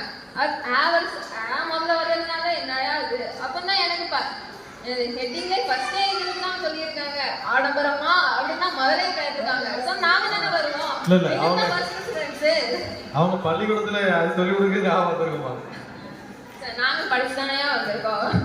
ஓகே, நெக்ஸ்ட் பாருங்க, அர்ப்பணிப்பு பூல முடியலாம். அப்ப ஆடம்பரம் பரம்னு முடியுது. பம்பரமா நாங்க சுத்திட்டு இருக்கோமா? நாங்க மனவீசலையா? என்னங்க இது? ஓகே, ஸோ நெக்ஸ்ட் வந்து சொல்றாங்க, காது கேளாதவர் பள்ளிக்கெல்லாம் நாங்க போய் ஹெல்ப் பண்றோம். இதுல அர்ப்பணிப்பு தானே இருக்குறாங்க. ஏங்க ஸ்டேட்டஸ் போடுறாங்க, நீங்க விளம்பரப்படுத்துறீங்க, இதுல எங்கெங்க அர்ப்பணிப்பு இருக்கு? நெக்ஸ்ட் கொரோனா காலத்துல எல்லாரும் நாங்க சர்ச்சுக்கு போய் என்ன பண்ணாதான் எங்களுக்கு என்ன இருக்கு, ப்ரேயர் பண்ணாதான் ப்ரேயர் பண்ண மாதிரி இருக்கு. இல்லைன்னா எங்களுக்கு எப்படி இல்ல ப்ரேயர் பண்ண மாதிரி இல்ல, ஒரு கம்ப்ளீட்டான ஒரு ஃபீலிங்கே கிடைக்க மாட்டேங்குது அப்படின்னாங்க. அர்ப்பணிப்பு இருக்கிறாங்க எதுக்குங்க அப்படி அந்த இடத்துல போகணும் இந்த இடத்துல போகணும் அப்படிலாம் எதுவும் இருக்கா? ஸோ நெக்ஸ்ட் பாருங்க, யூதேயா தேசத்துலதான் பிறந்தாராம், அந்த மக்களை ரட்சிக்கதான் பிறந்தாராம். அப்ப நான் எங்க போவேன்? ஓகேவா? நெக்ஸ்ட் அர்ப்பணிப்பை பறைசாற்றும் பண்டிகையாவே எல்லாம் திகழ்தான், கிறிஸ்துமஸ் தான். கூகுள்ல போய் தேடி பாருங்க, அர்ப்பணிப்பு இல்லவே இல்லை. அவன் ஃபர்ஸ்ட் போறது என்ன தெரியுமா இருக்கு? நான் கிஃப்ட் வாங்கணும், பிரைஸ் கொடுக்கணும், வேற என்னது ட்ரெஸ் வாங்கணும், நல்லா சாப்பிடணும், இதுதான் இருக்கு. லாஸ்ட்ல தான் பிரேயரே வச்சிருக்கான். இது எங்க இருக்கு? கூகுள்ல போய் நிறைய பார்த்துட்டே இருக்காருங்கம்மா. அதே நேரத்துல கூகுள் மேப் போட்டீங்கன்னா சோழசேரி போட்டீங்கன்னு வச்சுக்கோங்களேன். ஐயா கரெக்டா வருதுயா, நீங்க அப்படிலாம் நினைக்க கூடாது. எங்க ஊர் என்ன சும்மாவா? சரி சோழசேரியில கரெக்டா வருது. கூகுள் இருக்கிறதுனால தான் ஸ்டூடெண்ட்ஸ் இங்க பாஸ் ஆயிட்டு இருக்காங்க. நீங்க என்ன அப்படி சொல்றீங்க? எப்படி இப்படி பேசலாமா? ஒரு செல்லை கொண்டு விட்டுருந்தாங்களோ? ஆமா. ஓகேயா? நெக்ஸ்ட் கொடுக்கறதுக்கு தானே இருக்கு அப்படின்னா, கொடுக்கறதுக்கு மனசு வேணும், கொடுக்கறதுக்கு பொருள் இருந்தா தானே கொடுப்பான். எதுவுமே இல்லைன்னா எப்படிங்க கொடுப்பான்? நீங்க கொடுக்க ஒரு சிலருக்கு நல்ல மனசு இருக்குமா? மனசு இருந்தாலும் கொடுக்கறதுக்கு கையில வேணும்யா. இல்லைனாலும் என்ன பண்ணுவீங்க? ஆண்டவர் என்ன சொல்றாரு? சொல்லுங்கயா. ஆண்டவர் என்ன சொல்றாரு? உன்னிடத்துல என்ன இருக்கோ அதை கொடுங்க, அப்படிதானே? அவர் தானே எனக்கே கொடுத்தாரு, நான் அதை தானே கொடுக்கேன். அது ஆடம்பரம் பெருசா பேசுறீங்க, நீங்களும் அதை தானே பண்றீங்க. நானும் கொடுக்க தானே செய்றேன். சரியா? So first வந்து நம்ம வந்து தெரிஞ்சுக்கலாம் அப்படின்னா, கிறிஸ்மஸ் அப்படின்னா it is a celebration of God's love. அவர் வந்து என்னது, நம்ம மேல பிரியப்பட்டதுனால அவரோட குமாரனை கொடுத்தாரு அப்படின்னா அதை தான் நம்ம செலிப்ரேட் பண்றோம். நெக்ஸ்ட் இன்னொன்று என்னது அப்படின்னா, இது வந்து ஃபெஸ்டிவல் ஆஃப் ஜாய் அப்படிங்கிறாங்க, மகிழ்ச்சியோட பண்டிகை அப்படிங்கிறாங்க. பயப்படாதிருங்கள், இதோ எல்லா ஜனத்துக்கும் மிகுந்த சந்தோஷத்தை உண்டாக்கும் நற்செய்தியை உங்களுக்கு அறிவிக்கிறேன் அப்படிதான். சந்தோஷத்தை எப்படிங்க வெளிப்படுத்துவீங்க? ஆடல் பாடல் மூலமாக நாங்க தப்பாவா சொல்றோம். ஓகேவா? ஸோ ஆடலோடும் பாடலோடும் கொண்டாடி வருகிறோம். ஓகே, இது வந்து இப்பத்துல இருந்து நாங்க பண்ணல, 8ஆம் நூற்றாண்டுல இருந்தே என்ன பண்ணிட்டு இருக்காங்க, கொண்டாடிட்டு இருக்காங்க. அவர் பிறந்தது எவ்வளவு பெரிய விஷயம், அவர் சரித்திரத்தையே புரட்டி போட்டாரு. ஸோ அதை நாங்க கொண்டாடுறதுல என்னங்க தப்பு இருக்கு? நெக்ஸ்ட் இந்த மகிழ்ச்சினா என்னது? கிறிஸ்துமஸ்னாலே ஃபர்ஸ்ட் என்னங்க வரும்? எனக்குலாம் தோணுது கிறிஸ்துமஸ் வந்துட்டா ட்ரெஸ் எடுக்கணும், இதுதான் பெரிய பிரச்சனை எனக்கு. கிறிஸ்துமஸ் வந்துட்டா ட்ரெஸ் எடுக்கணும், 23ஆம் தேதி நைட் வரைக்கும் நான் போய் என்ன நினைக்கணும், நினைக்கணும். அடுத்து என்ன பண்ணும்? உங்க அப்பா என்ன செய்வாங்க? டீச்சரா இருக்காங்க. எடுக்கலாம். அப்படிலாம் இல்லையா, எல்லாரும் தான் எடுக்காங்க. யார் எடுக்காம இருக்கா? எல்லாரும் தான் எடுக்காங்க. அதுல ஒரு சந்தோஷம், புது ட்ரெஸ் போடுறோம், சந்தோஷம், மகிழ்ச்சியை தானே கொடுக்குது. வேற என்ன இருக்கு? கேக்கு கொடுக்குறோம், கேக்கு எல்லாத்துக்கும் கொடுத்து சாப்பிடுறோம், அது ஒரு சந்தோஷம் தானே. நெக்ஸ்ட் பிரியாணியா, biryani it's not a word, it's an emotion அப்படிங்கிறாங்க. அப்ப என்ன, பிரியாணி சுட சுட வாய வரும்போது அதுல ஒரு சந்தோஷம் கிடைக்கும் பாருங்க. பிளஸ் சிக்கன் 65 வேற. நெக்ஸ்ட் கேரட் சவுண்ட், தெருவா போய் பாடுறோம், மைக்கு கிடைக்கானாலும் சட்டை போட்டு முடிங்கி பாடுறோம். இதுல இல்லாத சந்தோஷமா வேற எங்க கிடைக்குது? நெக்ஸ்ட் அதோட விட்டுற மாட்டாங்க, செல்ஃபி எடுத்து போஸ்ட் பண்ணி எல்லாத்துக்கும் என்ன பண்றது, காட்டுறது, நாங்க இப்படி செலிப்ரேட் பண்றோம் அப்படிங்கிறது. நெக்ஸ்ட் கிறிஸ்துமஸ் பார்ட்டி, ட்ரீட் கேட்காங்க. எவனாவது இருக்காங்க கிறிஸ்துமஸ் வாழ்த்து சொல்லிட்டு ட்ரீட், இதுல பகிர்ந்தளிப்புதல் இல்லையா?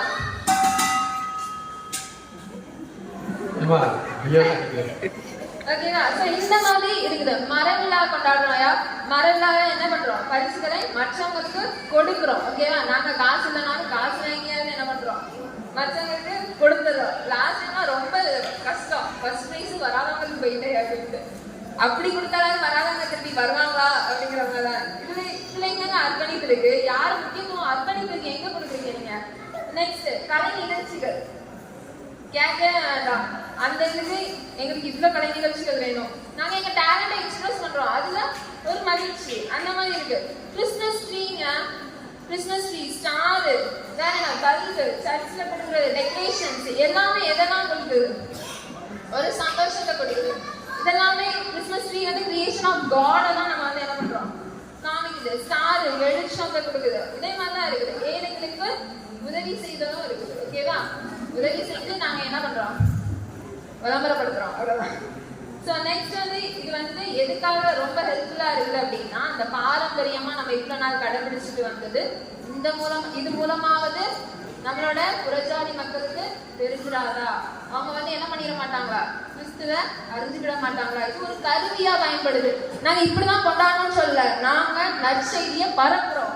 நீங்க வந்து எங்களை தப்பா சொல்லக்கூடாது. ஓகேவா? ஸோ நெக்ஸ்ட் வந்து என்னது அப்படின்னா, இதேதான். இதை வந்து எப்படி சொல்றாங்க அப்படின்னா, ஹிந்துஸ்தான் டைம்ஸ்ல வந்து அவங்க வந்து போட்டிருக்காங்க. ஓகேவா? அவங்க வந்து புறஜாதி மக்கள் வந்து கிறிஸ்துமஸ் வந்து எதுன்னு சொல்றாங்கன்னா, இட் இஸ் எந்தூசியாசம். நான் சந்தோஷமா இருக்கிறத பார்த்துட்டு மற்றவங்க எனக்கு இதே சந்தோஷம் வேணும் அப்படின்னு ஸ்டார் வாங்கி அந்த வீட்டை மாற்றலாம் அப்படின்னா அது ஒரு பெரிய புரட்சிங்க. நாங்க பண்ணிருக்கோம். நீங்க அர்ப்பணிச்சு எத்தனை ஆத்மாக்களை கூட்டு வந்தீங்க, எத்தனை வீட்டுல ஸ்டாரை போட வச்சீங்க. ஓகேவா?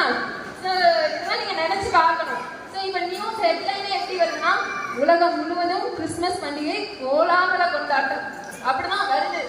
இப்போ உலகத்துல நடக்கிறதுலாம் நியூஸ்லயே வருது. சரியா? அப்போ மெஜாரிட்டி வந்து இப்படிதான் இருக்காங்க. நெக்ஸ்ட் இவங்க அர்ப்பணிப்புன்னு சொல்றாங்க பாத்தீங்களா? அது எப்படி வருதுன்னா, புத்தாடை அணிந்து கிறிஸ்தவர்கள் பிரார்த்தனை. புத்தாடை அணிந்து அதுக்கப்புறம் தான் பிரார்த்தனை. ஓகேவா? சரி, இது இப்படிதான் எப்படி போயிட்டு இருக்கு பிரார்த்தனையே போயிட்டு இருக்கு. ஓகே, இவங்களோட அர்ப்பணிப்பு எப்படி தெரியுமாயா இருக்கு?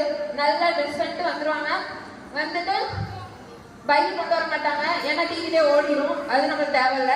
நெக்ஸ்ட் வந்து எந்த ப்ரேயரும் மனப்பாடமா படிக்கணும்னு தேவையே இல்லை, அதுவே ஓடிடும். நெக்ஸ்ட் வந்து உட்காந்து தூங்கினா போதும் முடியும். அப்புறம் கேக் கொடுப்பாங்க, மிக்சர் கொடுப்பாங்க, சாப்பிட்டு எல்லாம் போய் இதே மாதிரி உங்களோட அர்ப்பணிப்பு 4 பேருக்கு இருக்கு. நிறைய பேருக்கு வீட்டுல தூக்கம் வரலையாமா? சமாதானத்தை கொடுக்கலையா சர்ச்சு, அதனால எல்லாரும் இங்க தூங்கிடுவாங்க. அனுபவம் பேசு, அனுபவம் சொல்லுங்க. ஓகே, ஸோ இந்த மாதிரி போய்கிட்டே இருக்கு. இதுல வந்து ஒரு சுவாரஸ்யமான விஷயம் என்னன்னா, முக்காவாசி கிறிஸ்டின்ஸ் இந்த மாதிரி தான் செலிப்ரேட் பண்றாங்க. ஆடம்பரத்தை தான் ரொம்பவே இது பண்றாங்க. ஸோ இதெல்லாமே எதனால வந்துச்சு அப்படின்னா, நாங்க ட்ரெண்ட் பண்ணி வச்சிருக்கிறதுனால, நாங்க போட்டு அலப்பறனாலதான் இவ்வளவு தூரம் வந்து நிக்குது. ஓகேவா?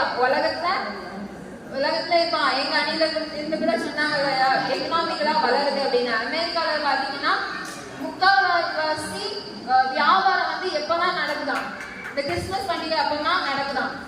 வாங்க முடியாதவங்க கூட இந்த கிறிஸ்துமஸ் நாள் வெயிட் பண்ணி இந்த டைம்ல தான் என்ன பண்ணணும்னு நினைக்கிறாங்க, வாங்கணும்னு நினைக்கிறாங்க. அதுக்கு பிளாக் ஃப்ரைடேன்னு ஒரு நேம் கூட கொடுத்துருக்காங்க. ஓகேவா? ஸோ இதெல்லாம் இருக்கு. ஸோ இதெல்லாம் பார்க்கும்போது என்னதான் தோணுது, கிறிஸ்துமஸ்னா முக்கியத்துவம் நம்ம வந்து எதுக்கு கொடுக்குறோம் அப்படின்னா, ஆடம்பரத்துக்கு மட்டும்தான் கொடுக்குது. ஓகேவா? ஸோ கொஞ்சம் சீக்கிரம் அவ்வளோதான் எப்படிச்சு. ஸோ இதில் வந்து என்னது அப்படின்னா, எங்களால அர்ப்பணிச்சு அவ்வளவு தூரம் வர முடியல. பட் அவர் வந்து என்ன சொன்னார், நற்செய்தியே பரப்புங்கன்னாரு. எங்களால முடிஞ்சது இதுதான், நாங்க இதை பண்றோம். நாங்க இது கடவுள் வரும்போது கணக்கு கொடுக்கறதுக்கு இது போக வேண்டியது. சரியா?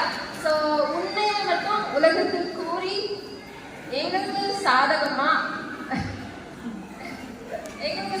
தீர்ப்பு வழங்கணும் அப்படின்னு சொல்லிட்டு நடுவர் அவர்களை ஏன்னா பாவம் செய்யாம நரகத்துக்கு போகாம பரலோகத்துக்கு போகணும் நீங்க அப்படிங்கறதுக்காண்டி சொல்லி ஒரு அறிவியலோட முடிக்கிறேன். நன்றி. ஆட்டோ வரும்போது தீர்ப்பு கொடுப்பாருமா, நீயே கொடுத்துட்டே போ. அதாவது கிறிஸ்து பிறப்பின் இந்த முக்கியத்துவம் வந்து ஆடம்பரத்துலாம் இருக்கு. அநேக பழைய பாடல்லாம் கிடையாதுயா, புது பாடல் தான். நல்ல ஆடல் பாடலோடு இருந்தால் தான் என்ன எனக்கு கிறிஸ்துமஸ் பண்டிகை உற்சாகமாக கொண்டாடப்படுதுன்னு சொன்னாங்க. நிறைய ட்ரீட்டு, அது மட்டும் இல்லாமல் நல்ல பிரியாணி சாப்பாடு, சர்ச்சில் வந்து நல்ல தூக்கம், எல்லாமே ஒரு ஆடம்பரமான கிறிஸ்து பிறப்பின் பண்டிகை அப்படின்னு சொல்லி அமர்ந்திருக்காங்க. பாக்கி ஏஞ்சல் இல்லையா, அர்ப்பணிப்பு தான் சொல்லி அடுத்து பேசுறதுக்கு வராங்க திரு அருள் செல்வன்.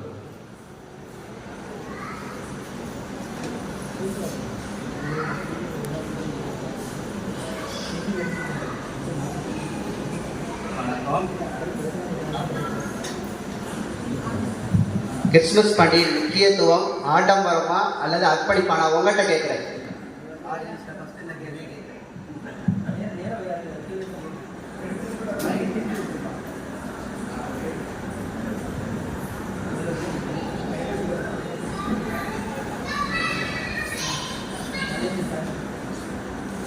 ஓகே, வந்திருக்க உங்கள்கிட்ட நான் ஒரு கேள்வி கேட்கலாம்னு ஆசைப்படுகிறேன்.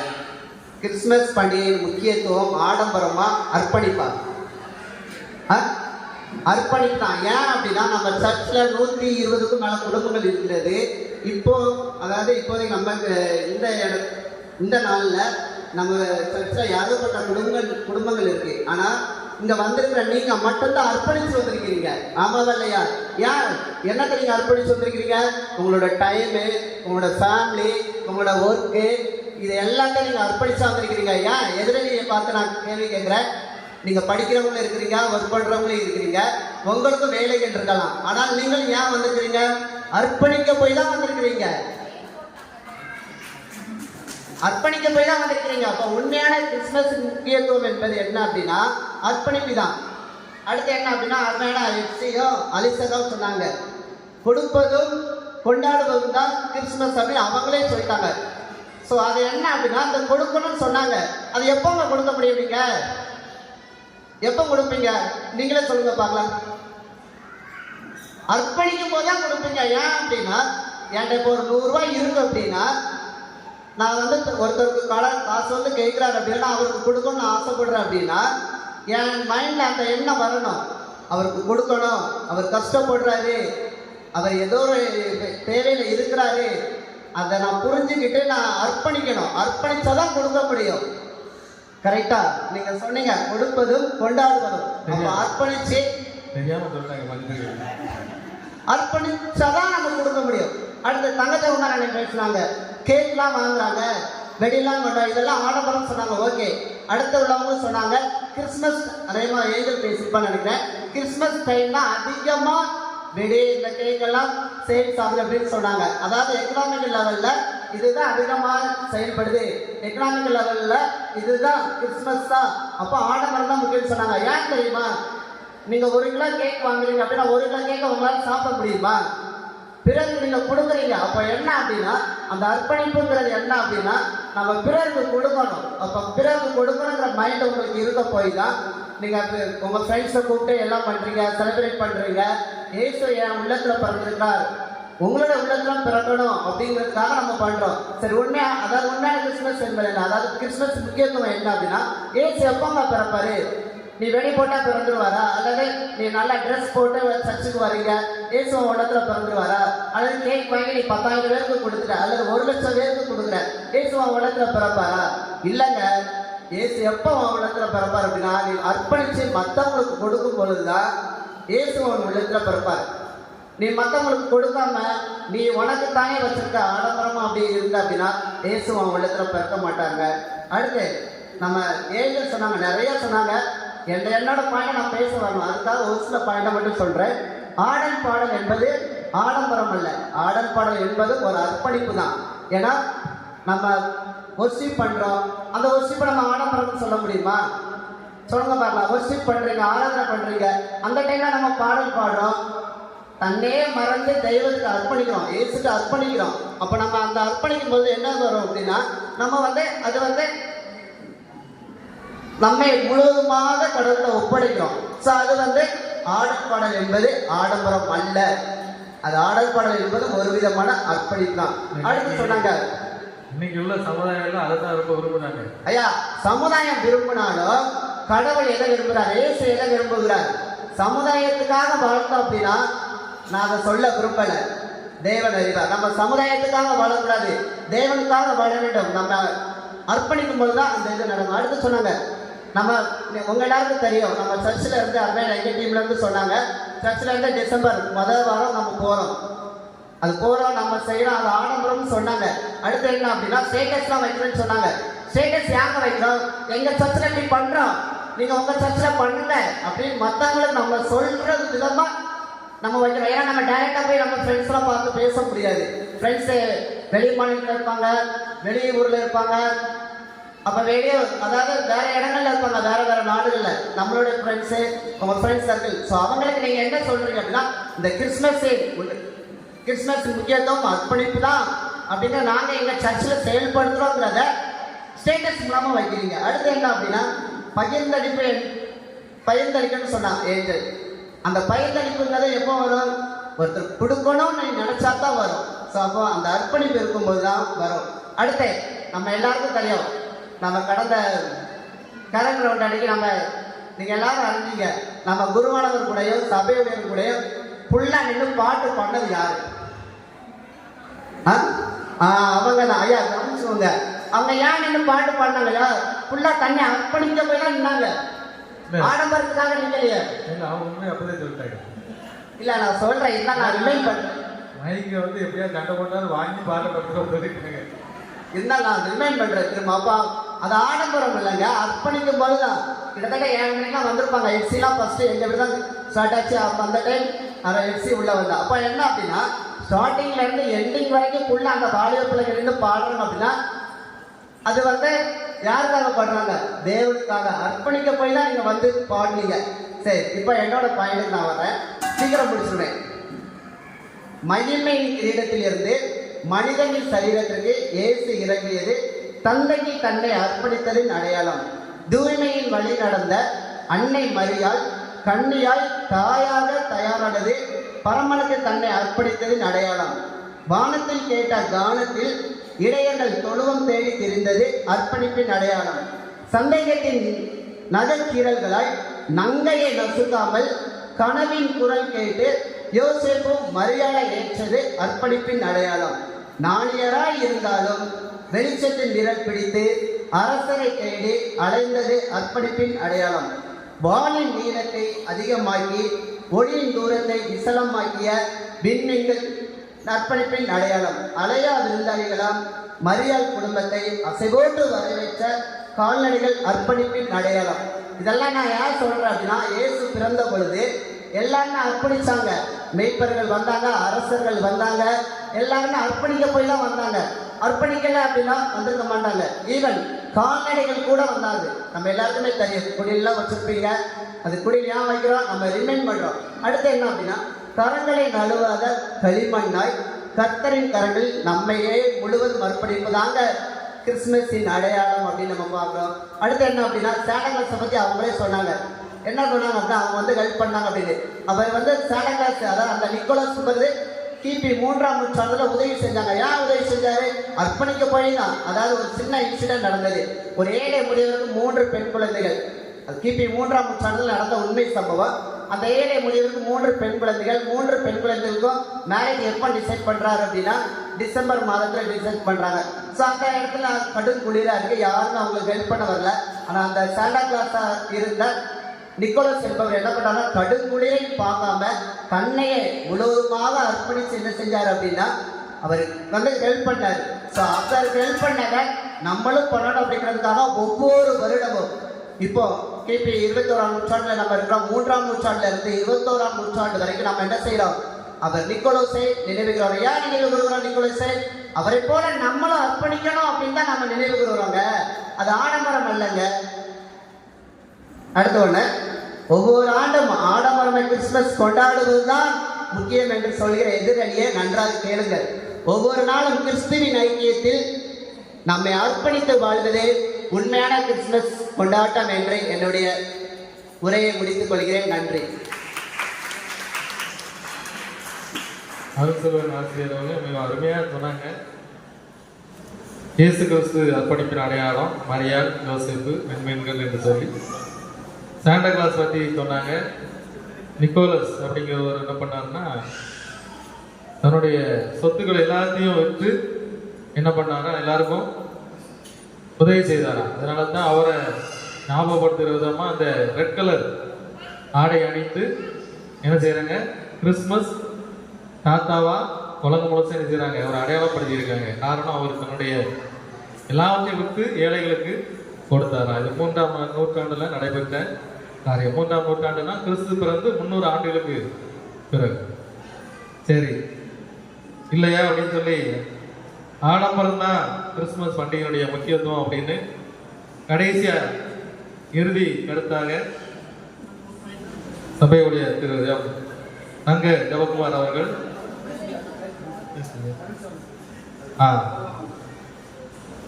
திரு அருள் சாமியில் அவங்க பேச வராங்க இறுதி கருத்தாக.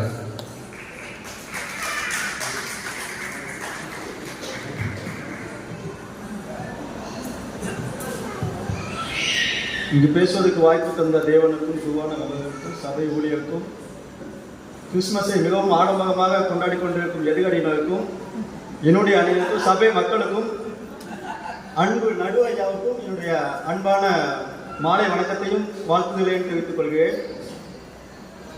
இப்போ பேசுனவங்களாம் சொன்னாங்க, ஃபஸ்ட்டு அன்புடைய பிரபாசித்தி பேசினாங்க. அவங்க பேசும்போது சொன்னாங்க, இங்கே எல்லாரும் அர்ப்பணிச்சிருந்தா நம்முடைய சபைகள்லாம் நிரம்பி இருக்கும் அப்படின்னாங்க. அப்போனா அவங்களே சொல்லிட்டாங்க யாரும் அர்ப்பணிக்கல அப்படின்ட்டு. நான் அவங்க சொன்னதுதான் சொல்கிறேன், வேற சுற்றி கோவப்பட வேண்டாம். ஒரு பேட்டிங் தான் சொன்னாங்க. அதனால மறுபடியும் சொன்னாங்க, ஆசிரியர்கள்ட்ட வந்து மாணவர்கள் வந்து யாரும் அர்ப்பணிக்கல அப்படின்ட்டு. உண்மைதான், அந்த காலத்தில் யாருமே பெற்றோர்கள் வந்து ஆசிரியர்கள்ட்ட மாணவர்களை அர்ப்பணிக்கல. அந்த ஈவன் அந்த டீச்சர்ஸோட பிள்ளைங்களா மற்ற டீச்சர்ஸ்ட அர்ப்பணிக்கிறது இல்லை. இது வந்து அவங்க சொன்னதுதான். இதுல வந்து யாரும் அர்ப்பணிக்கல. எல்லாருமே என்ன பண்றோம்னா தங்களுடையதை தாங்கள் பார்த்துக்கிட்டாங்க. மற்றவர்களுக்காண்டி எந்த ஒரு பொதுநல நோக்கத்தோடு யாரும் வந்து வாழ்ந்ததில்லை. அதான் முதலே சொல்லியாச்சு, அர்ப்பணிப்போட கம்ப வச்சு 2 அடி போட்டேன்னு வச்சுக்கோங்களேன், கம்ப வச்சு அடிச்சிருக்காங்க, கம்பி என்ன வேண்டியது இதுல அர்ப்பணிப்பே இப்ப கிடையாதுயா.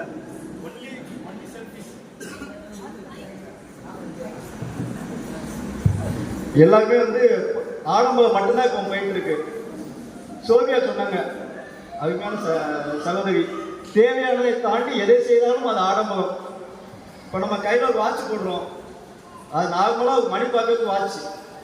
அந்த வாட்ச் நார்மல் வாட்ச் தான் சரி, அதை தாண்டி எது போட்டாலும் அது ஆடம்பரம் தானையா? அதாவது 10 ரூபாய்க்கு வாட்ச் இருக்கு, 10 லட்சத்துக்கு வாட்ச் இருக்கு. அவன் எந்த வாட்சை போட்டாங்க நீங்க சொல்லலையே. அதுதான் சொல்றேன், தேவையானதை தாண்டி எது போட்டாலும் அது ஆடம்பரம் தான். கண்டிப்பா ஆடம்பரம் தான். இவன் அது உங்களுக்கே போகுங்க. நீங்க கூட இப்போ ஸ்மார்ட் வாட்ச் தான் போட்டிருக்கீங்க. இல்லை, இது பரவாயில்ல, 300 ரூபா தான் இருக்கும். 300 அது ஆடம்பரம் தான்.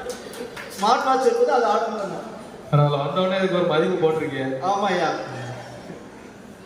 வீட்டில் மட்டன் பிரியாணி வச்சிருந்தாலும் சிக்கன் பிரியாணி வச்சிருந்தாலும் சாப்பிட முடியலன்னு சொன்னீங்க. உங்க மனைவி இங்கே இருக்காங்க, எனக்கு தெரியாம சொல்லிட்டீங்க. வீட்டில் போய் நைட் சாப்பிடணும். பரவாயில்ல, திரும்ப மட்டன் பிரியாணி கிடைக்காட்டாலும் பரவாயில்ல. ஐயா, இன்னைக்கு இட்லி கிடைச்சுங்க, ஆனா நாளைக்கு போய் அந்த பழைய கட்டலாம் பார்த்துக்கோங்க ஐயா. மறுபடி பொருளாதார வளர்ச்சி, உண்மையிலே சொல்றேன், இந்த கிறிஸ்துமஸ் நாள் அன்னைக்கு மட்டும்தான் இந்த உலகத்திலே கிட்டத்தட்ட ஒரு கிறிஸ்துமஸ் வந்து வேர்ல்டு வைடுல பொருளாதார வளர்ச்சி இந்த டைம்ல மட்டும்தான் அடையுது அப்படின்ட்டு பொருளாதார வல்லுநர்களே சொல்றாங்க. மறுபடியும் சொன்னாங்க, என்னுடைய அருமையான கொழுந்தியா சொன்னாங்க, இயேசு வந்து ஒரு யுத்த பூமியில பிறந்தாங்க அப்படின்ட்டு.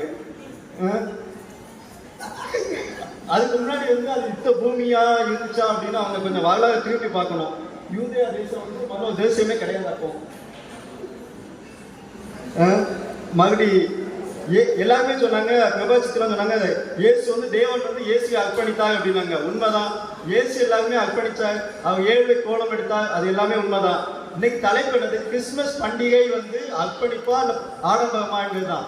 ஆனா நம்ம அதை விட்டுட்டோம். இயேசு எல்லாரும் அர்ப்பணிச்சா, இயேசு தேவன் வந்து இயேசு அர்ப்பணிச்சாங்க. இன்றைய தலைப்பு என்ன? கிறிஸ்துமஸ் பண்டிகை முக்கியத்துவம் ஆடம்பரமா அர்ப்பணிப்பா அப்படின்ட்டு. இன்னைக்கு யாருமே நம்ம அர்ப்பணிப்போட கொண்டாடல, எல்லாமே ஆடம்பரமா தான் கொண்டாடுவோம். கிறிஸ்துமஸ் ட்ரீ வந்து எதுக்காக வச்சாங்க? முன்னாடி அந்த காலத்துல வந்து என்ன பண்ணாங்கன்னா, வீட்டுக்கு வெளியே வச்சிருப்பாங்க. ஆக்சுவலி கிறிஸ்துமஸ் ட்ரீ வச்சு தன்னால முடிஞ்ச கிஃப்ட்டை வந்து இதுல போட்டு விடுவாங்க. அது முடியாதவங்க வந்து எடுத்துட்டு போவாங்க. ஆனா இன்னைக்கு வந்து அதுல வெறும் ஒரு ஸ்மால் பாக்ஸ் மட்டும் தான் இருக்கும், அதுல கிஃப்ட் கிடைக்காதுயா. உண்மையா இல்லையா? அது நிறைய நேரம் செங்கல் கூட வந்துருது பார்சல்ல. அதனால வெறும் அது ட்ரீ மட்டும்தான். அது வந்து இப்போ வந்து ஒரு ஆடம்பரத்துக்காண்டி தான் வைக்கமே தவிர யாரும் அர்ப்பணிப்போட கிஃப்ட்டை போட்டு யாரும் வைக்கிறது இல்லை. அதே மாதிரி கிறிஸ்துமஸ் தாத்தா ஒரு காலத்துல அவங்க நல்லா பேசினாரு. என் பொண்ணு வந்து அவருக்கு டியூஷன் போதே பயப்படும். ஏன் பயப்படும்? இப்போ இன்னைக்கு தான் கண்டுக்கிட்டேன். அவ்வளோ காடா பேசினாரு, ரொம்ப கோவப்பட்டு ரொம்ப ஆக்ரோஷமா. ஒரு டீச்சருக்குள்ள ஸ்லாங் அப்படியே, அது எதிரில ஃபுல்லா டீச்சர்ஸ். இங்க நாங்க பாவப்பட்ட ஜென்மங்கள். நீங்க அந்த அளவுக்கு அவங்களுக்கு ஏற்றி விட்டுட்டீங்க. அதான் போட்டது சபையொலி ஐயா எப்படி போட்டாலும் ஒரே பக்கம் டீச்சர்ஸா கோவப்பட்டு பேசுற மாதிரியே போட்டுவிட்டாங்க. இல்ல, அவரும் பாத்துக்காங்க, சாதுவான ஆளுங்களாம் பார்த்து. அதான் அது அவங்க கோபமா பேசணும்னு நாங்களே படப்படுத்துவோம், என்ன பண்ணணும்னு தெரியாம. அவர் சொல்ல கிறிஸ்துமஸ் வந்து தாத்தா வந்து கிஃப்ட் கொடுத்தாரு. இன்னைக்கு எந்த தாத்தா போய் கிறிஸ்துமஸ் ட்ரீ தாத்தா கொண்டு கிஃப்ட் கொடுக்காங்க? போய் இங்க நம்மளே பரவாயில்ல 2 இது சாக்லேட் கொடுப்பாங்க. சென்னை போன்ற முக்கிய நகரத்தில் பார்த்தீங்கன்னா 1 மாசமா கிறிஸ்துமஸ் கொண்டாடுவோம். கிறிஸ்துமஸ் தாத்தா கூப்பிட்டு போவோம். அங்கே போய் என்ன பண்ணுவோம்? ஒரு வீட்டில் பண்டம் கொடுப்பாங்க, ஒரு வீட்டில் சாப்பாடு கொடுப்பாங்க. ஆனால் அங்கே கிறிஸ்மஸ் தாத்தா போய் அந்த கவர் 500 கவர் இன்னும் 1000 கவர் கொடுக்கணும். கிறிஸ்மஸ் தாத்தா வந்து எனக்கு பிச்சைக்காரன் ஆக்கிட்டாங்க, யாரும் கிஃப்ட் கொடுக்க அளவுக்கு வைக்கல. இது வந்து சபையா அனைவருக்கும் தெரிஞ்சது. இருந்தாலும் அண்ணனை வந்து கிறிஸ்மஸ் தாத்தா கிஃப்ட் கொடுத்தாருன்னு 3000 வருஷத்துக்கு முன்னாடி நடந்ததே சொல்லிட்டு இருக்காரு.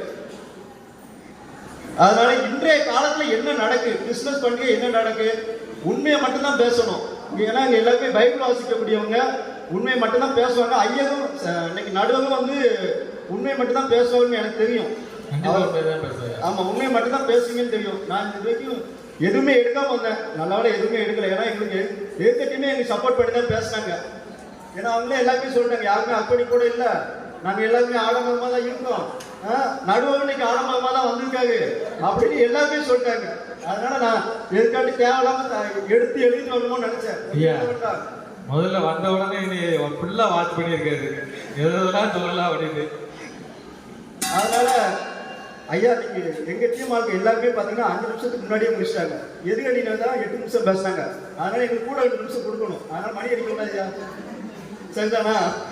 எது சித்திலாம் 8, 9, 10 நிமிஷம் பேசினாங்க. அதுதான் மணி அடியே அடிக்கல. வேற ஒண்ணும் இல்லை, இட்லி காய்ச்சலையா சரிதானா? எல்லாரும் சொன்னாங்க நம்ம ஆளுக்கு கிறிஸ்மஸ் ஃபர்ஸ்ட் வீக்ல போய் அந்த பிரைட் ஸ்கூலுக்கு சாப்பாடு கொடுத்தாங்க அப்படின்ட்டு. ஆனா சாப்பாடு கொடுக்க போனது மொத்தம் 1 மணி நேரம். அதுக்கடுத்து 2 மணி நேரம் ஷாப்பிங் பண்ணிருக்கோம் எங்க சரவணா ஸ்டோர்ல. இது சபையோட உண்டு, மூப்பர்கள் எல்லாருமே உண்டு. தம்பி யாபேஸ் இதுக்கு அடுத்து பேசுவான், அவனுக்கும் தெரியும். ஏன்னா அவன் தான் முக்கியமான ஆளு. சும்மா உள்ள ஏற்றி போட்டுருக்காங்க எதிர்ப்பாங்க. இல்லையா, சர்ச்சுக்கு டெக்கரேஷன், வீட்டுக்கு டெக்கரேஷன், எல்லாரும் சும்மா சின்னப்பெல்லாம் தனியாக காலை வீட்டு கூட்டு வந்தாங்க. சித்திய அன்னைக்கு சொல்லிட்டு இருந்தாரு, ஏடா நீ வெளியே உட்கார வச்சுட்டாங்க போத்தீஸ் வெளியே அப்படின்னு சித்தப்ப புலம்பிட்டு இருக்காருங்க. இதுல எது ஆரம்பமா இல்ல பில்லு எவ்வளவு கட்டாலும் பாத்தீங்க, அது சித்தப்ப கார்டு ஸ்வைப் பண்ணிட்டாங்க. அப்படியா? ஆமா. அதனால எது ஆடம்பரம் அப்படின்ட்டு அவங்களுக்கே தெரியும். ஆடம்பரமா தான் கொண்டாடிட்டு இருக்கோம். ஆனா எதுவுமே யாரும் அர்ப்பணிக்கல. இன்னைக்கு சொல்றாங்க இயேசு கிறிஸ்துவோட பிறப்பு வந்து ஒரு ரொம்ப ஏழை கோலம் எடுத்தாங்க அப்படின்ட்டு. ஐயா இயேசுவோட பிறப்பு வந்து ஆடம்பரமா அர்ப்பணிப்ப. நீங்க சொல்லுங்க ஐயா. கடைசியில் சொல்ல முடியாது ஐயா, கொஞ்சம் சுதாரிச்சுட்டாங்கன்னு நினைக்கிறேன். ஐயா இயேசு பிறப்பு வந்து சும்மா நார்மலா ஒரு வயிற்றுல இருந்து பார்க்கலையா, ஒரு கண்ணி நோயை தேர்ந்தெடுத்தாங்க, சரிதானா? அதுக்கு அடுத்து 4 விண்மீன், சும்மா சாதாரண ஸ்டார்லாண்ட் விண்மீன் அவருக்காண்டி ஸ்பெஷலாக வரவழைக்கப்பட்டது. அதுக்கடுத்து பொன் தூபவர்க்கம் வெள்ளை போனோம்னு 3 சாஸ்திரிகள் வந்தாங்க. சும்மா இயேசு பிறப்ப மற்றவங்களுக்கு அறிவிச்சாங்க. அதுக்கடுத்து அறிவிக்கப்பட்டது யாருக்கு? அதுக்கு அடுத்து அறிவிக்கப்பட்டதுதான் மேய்ப்பர்களுக்கு. மேய்ப்பர்கள் ரொம்ப வருத்தத்திலாக இருந்திருப்பாங்க. ஐயா மேய்ப்பர்கள் அறிவிக்க வருத்தத்திலாம் இருந்திருப்பாங்க, இல்லைன்னு இல்லை.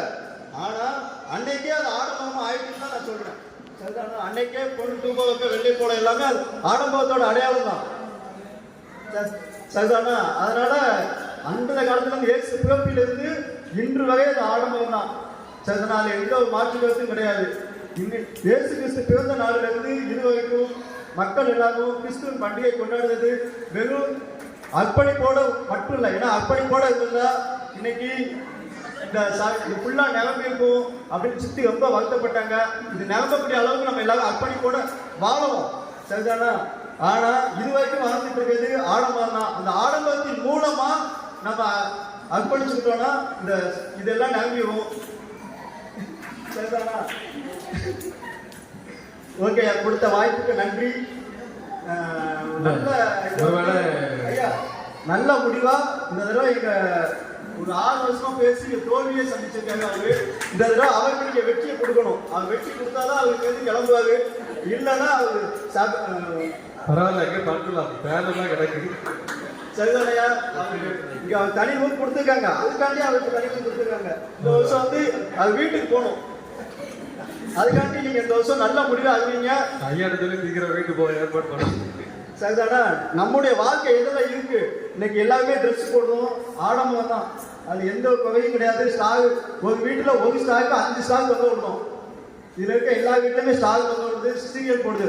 அது எதுவுமே ஏசி கேட்கல.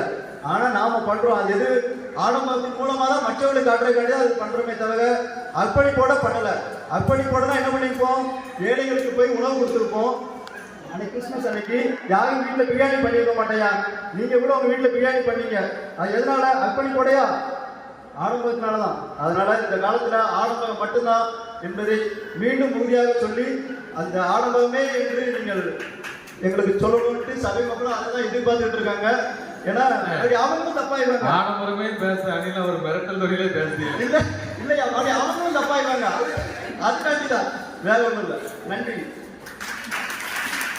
அந்த ஆடம்பரம் தான் கிறிஸ்துமஸ் பண்டிகையினுடைய அடையாளம் அப்படின்னு சொல்லி மிக சிறப்பா அருள் சாமியார் பேசுனாங்க. அவங்க சென்னையில் இருக்கிறதுனால சொல்லுறேன். சென்னையில் பார்த்தீங்கன்னா பெரும்பாலும் மழை பெஞ்சு இருக்குது. எப்பவுமே நாங்கள் தண்ணி காட ஆகி சென்னையே முங்கிடக்கூடிய அளவுக்கு என்ன செய்யுது, மழை பெஞ்சிக்கிட்டே இருக்குது.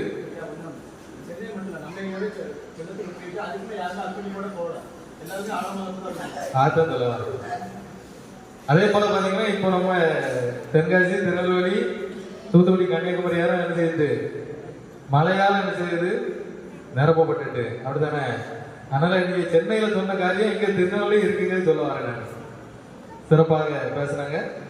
அடுத்ததாக இறுதி கருத்தை பதிவு செய்ய முடியாது. யாபேஸ் அவங்க அர்ப்பணிப்பு தான் முக்கியம் அப்படின்னு சொல்லி பேச வராங்க.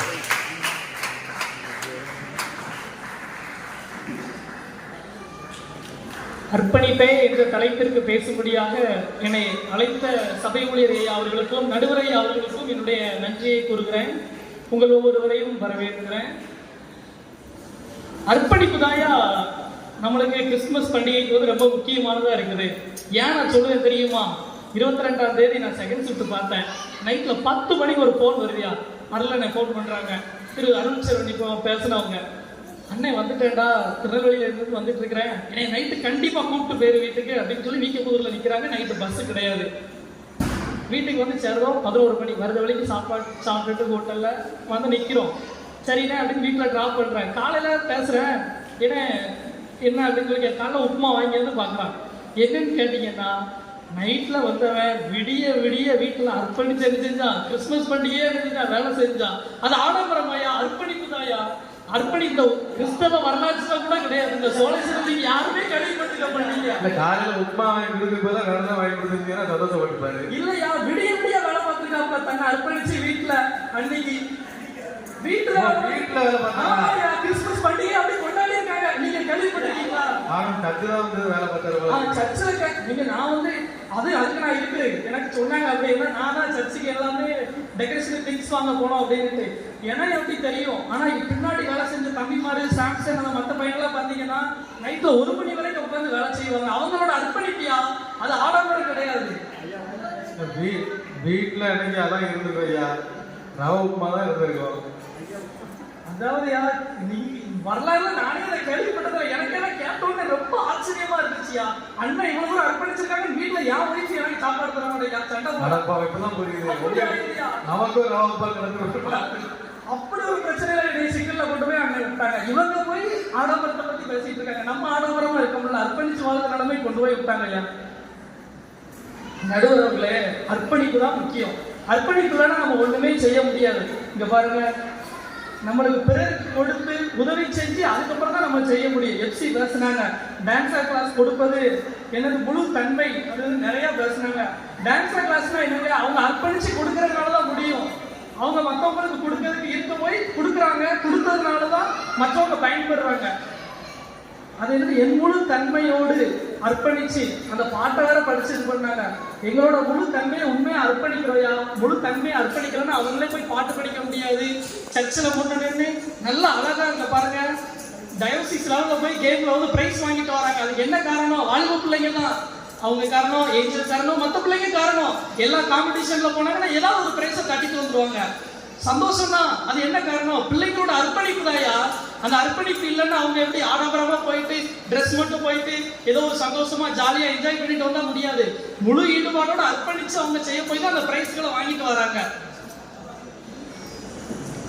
அந்த முழு தன்மையெல்லாம் அவங்களுக்கு இருக்குது. அதனால அந்த பாட்டை முழுசா நீங்க இன்னும் கொஞ்சம் படிச்சீங்கன்னா அடுத்த லைனும் இது பண்ணிக்கலாம். அது போக பாத்தீங்கன்னா அந்த பணி, அறப்பணி, ஆசிரியர் பணி அப்படின்ட்டு அர்ப்பணியா, அது பணிங்கிறது ஒரு அடிமை மாதிரி பேசுனாங்க. அதுக்கு அடுத்தாப்புல இது பார்த்தாங்கன்னு அது வந்து முழுசா படிச்சீங்கன்னு அந்த அர்ப்பணிப்பு அப்படின்னா முழுவதுமா நீங்க சொல்லணும். ஆசீர்வாதம் அப்படின்னா வாதம் மட்டும் தான் நம்ம எடுத்துக்கிட்டு என்ன செய்யலாம்? உனக்கு வாதம் பேச முடியுமா? நிறைய பேர் அப்படிதான். கடைசி பாட்டு படிச்சீங்கன்னா ஐயா பாதி ஆசிரியர் போது இவங்க கடைசியில வாதமாக தான் படிக்காங்க பாட்டு. அப்படி இருக்க கூடாது ஐயா. அர்ப்பணிப்புனா முழுசா அர்ப்பணிச்சிருக்கணும். சர்ச்சிலே முழு ஈடுபாடோட இருக்கணும். ஏன்னா ஏசி போட்டிருக்க சர்ச்சுங்கிறனால எல்லாரும் தூங்கிட்டு போயிருந்தாங்களா, அது வேற ஒரு பிரச்சனை. அது சர்ச்சில் தூங்கினா என்ன செய்வாங்க ஐயா? கண்டிப்பா பாத்தீங்கன்னு வைங்களேன், நம்மள 10 பேர் தூங்குனாங்க. உங்களுக்கே தெரியும் நினைக்க, பைபிள்ல படிச்சிருப்பீங்க. தூங்குனதுனால என்ன செய்யுங்க? இயேசுவோட வருகையில என்ன செய்வாங்க? கைவிடப்பட்டுருவாங்க ஐயா. நம்ம கைவிடப்பட்டுருவோம். சர்ச்சில் தூங்குனா அவ்வளவுதான். இதுல வேற எங்க அம்மா சர்ச்சுல ஆல்ட்ரி செப்பல் வேற தூங்குனாலே அப்ப நரகம் போயிருவாங்கன்றியே. நரகம் கண்டிப்பா டெஃபினெட்லி. இதுல எந்த சேஞ்ச் இல்ல. அவங்க சர்ச்சிலே தூங்குறாங்கன்னா வீட்லயும் தூங்கதானே செய்வாங்க. எங்க ஒரு தூங்குறதுக்கு நிம்மதியா விடுங்க ஐயா. இல்லையா, அவங்க வந்து சர்ச்சில் தூங்க கூடாதுல்ல. அதாவது ரொம்ப தவறான பாயிண்ட். அதே மாதிரி செப்பல் போட்டு வர்றது ஆல்ட்ரில், அது பெருமையா வர சொல்றதா? ஆல்ட்ரில் செப்பல் போட்டு வர்றது அவ்வளவு சந்தோஷமா இருக்கு அவங்களுக்கு. எங்க அம்மாவுக்கு வேற. நீங்க சிட்டி சைட்லாம் போனீங்கன்னா அங்க பாத்தீங்கன்னா ஷூ போட்டிருப்பாங்க. ஷூ போட்டு தான் உள்ள போறாங்க வராங்க. உன் பாதரட்சிக்கு நான் பாத்திரம் நல்ல ஆண்டவர் சொல்லிட்டாரு. நீங்க வசனத்தை ஃபாலோ பண்ணுவீங்கன்னு நினைக்கிறேன்.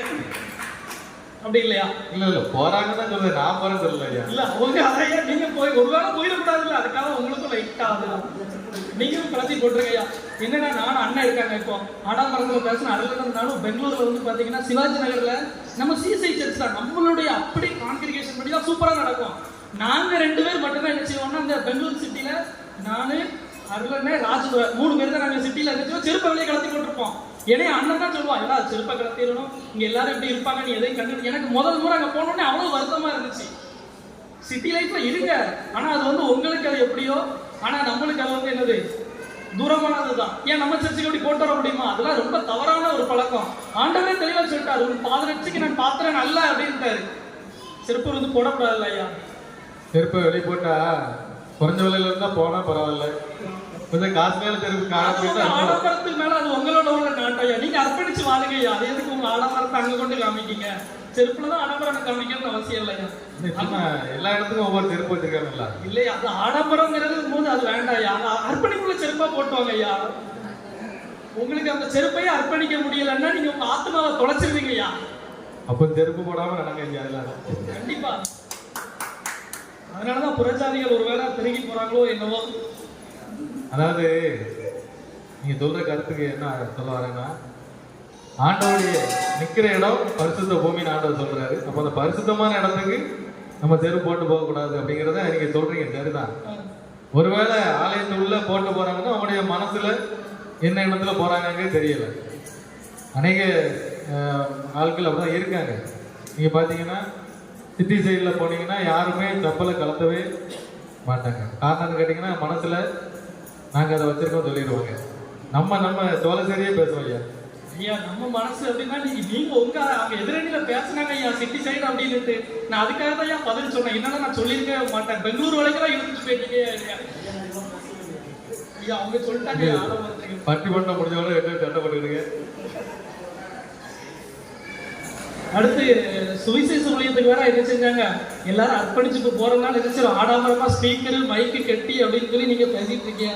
போன முறை போகும்போது செல்வம் சின்னப்பா பிடிச்சு வச்சுட்டாங்க. அவருக்கு தான் தெரியும் நான் என்ன நிலத்துல இருக்கேன்டா என்னை காப்பாத்துங்க அப்படிங்கிற மாதிரி பிடிச்சு வச்சுக்கிட்டாங்க. இப்போ சுவிசேஷம் சொல்ல முடியலையா, ஆடம்பரமா இருக்கிறதுனால தான் சொல்ல முடியுதுங்காங்க. செல்வம் சின்னப்பா பிறப்பு அவரை தேர்ச்சி கொண்டு வர வேண்டியதா இருக்கு. சுவிசேஷத்துக்கு எதிர்ப்பு தாயா இருக்கு ஆடம்பரம் இருக்கிறதுனால. அர்ப்பணிச்சு போனாங்க, மிஷினரிகளையே ஆடம்பரமா இருக்கு, அவங்க மேல பழைய தூக்கி போட்டாங்க.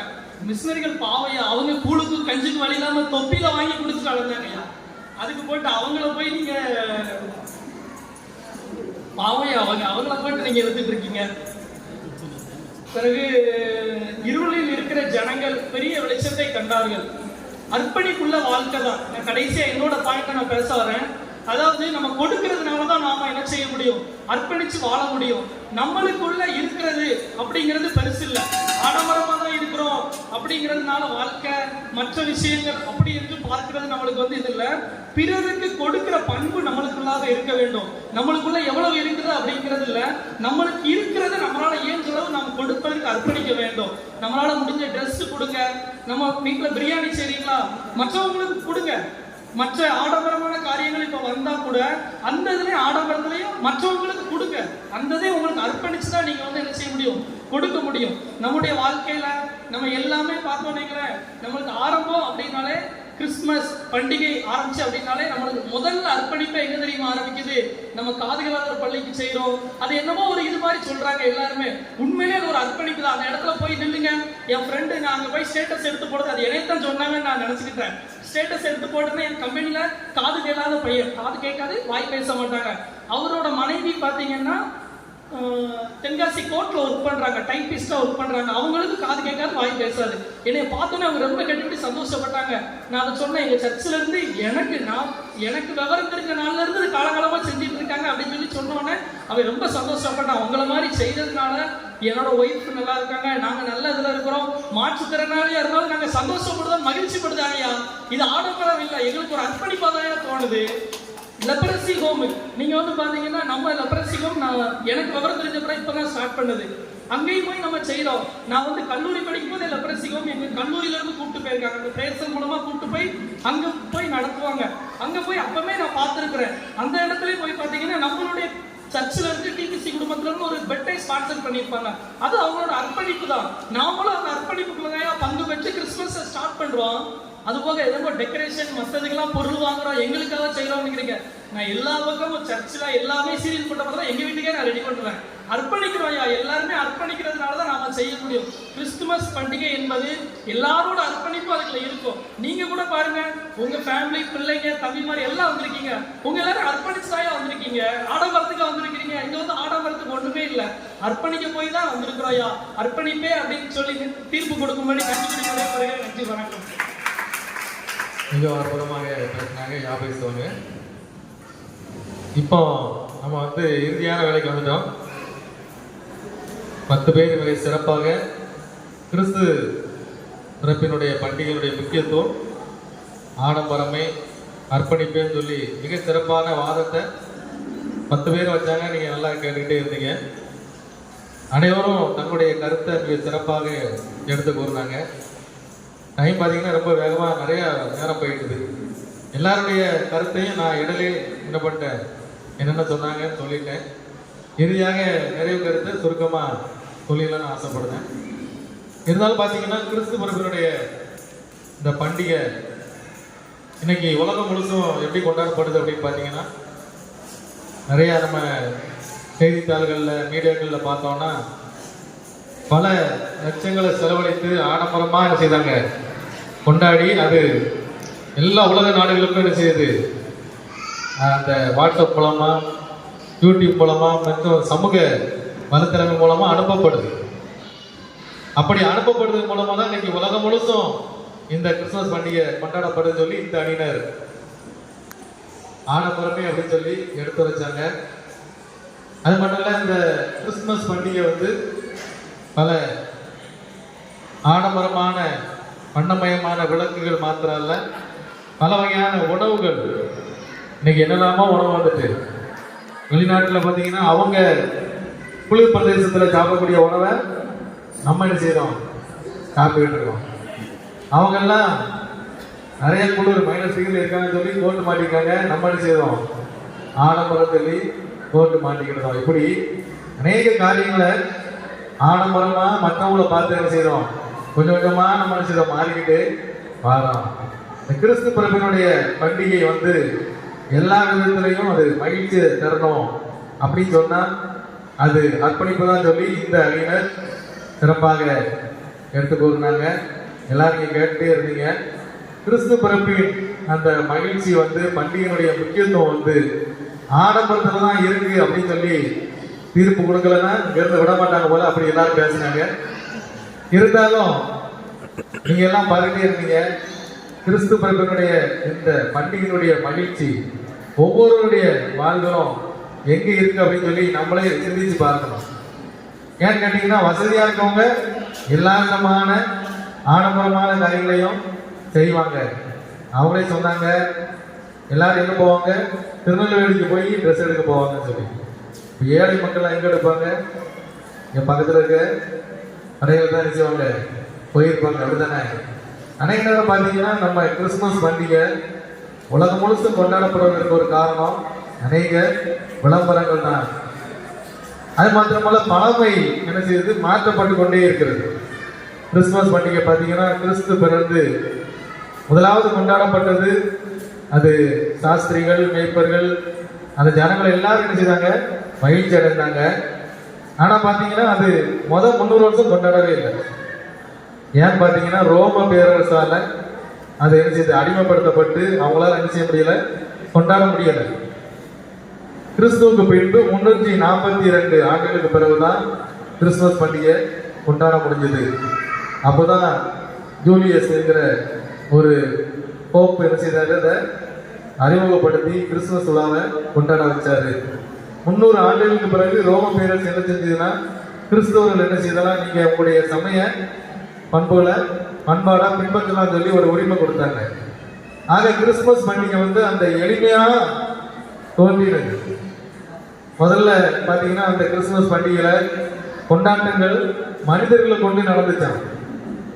ஒரு தொகையில மனிதர்கள் நின்னாங்க, மேய்ப்பர்கள் மாதிரி, சாஸ்திரிகள் மாதிரி நின்னாங்க, விளக்குகளை கொண்டு போய் வச்சிருந்தாங்க. எப்படி கிறிஸ்து பிறந்தாரோ அப்படி மனிதர்கள் மூலமாக என்ன செய்யுது, அது காட்சிப்படுத்தப்பட்டது. ஒரு நாள்ல 2 நாள்ல பல நாட்கள் அவங்க அந்த குகையில நின்று இதை மாதிரி செய்தாங்க, கிறிஸ்து பிறப்பின் அந்த காட்சியை வெளிப்படுத்தினாங்க. இன்னைக்கு பார்த்தோம்னா அது எங்க இருக்குது, காஸ்ட்லியான எல்லா வீடுகள்லையும் எல்லா பக்கமும் எங்கிறது ஒரு சிறிய சிலை வடிவில் இருக்கிறது, அது இருக்கு, அப்படித்தானே? காட்சிப்படுத்தப்பட்டு கொண்டே இருக்கிறது. காலம் மாற மாற ஒவ்வொன்றா செய்து மாறிக்கொண்டே இருக்கின்றது.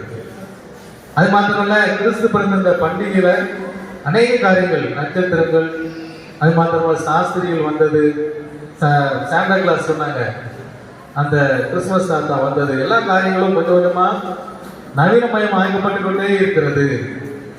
அதுதான் இந்த அணியில சொன்னாங்க.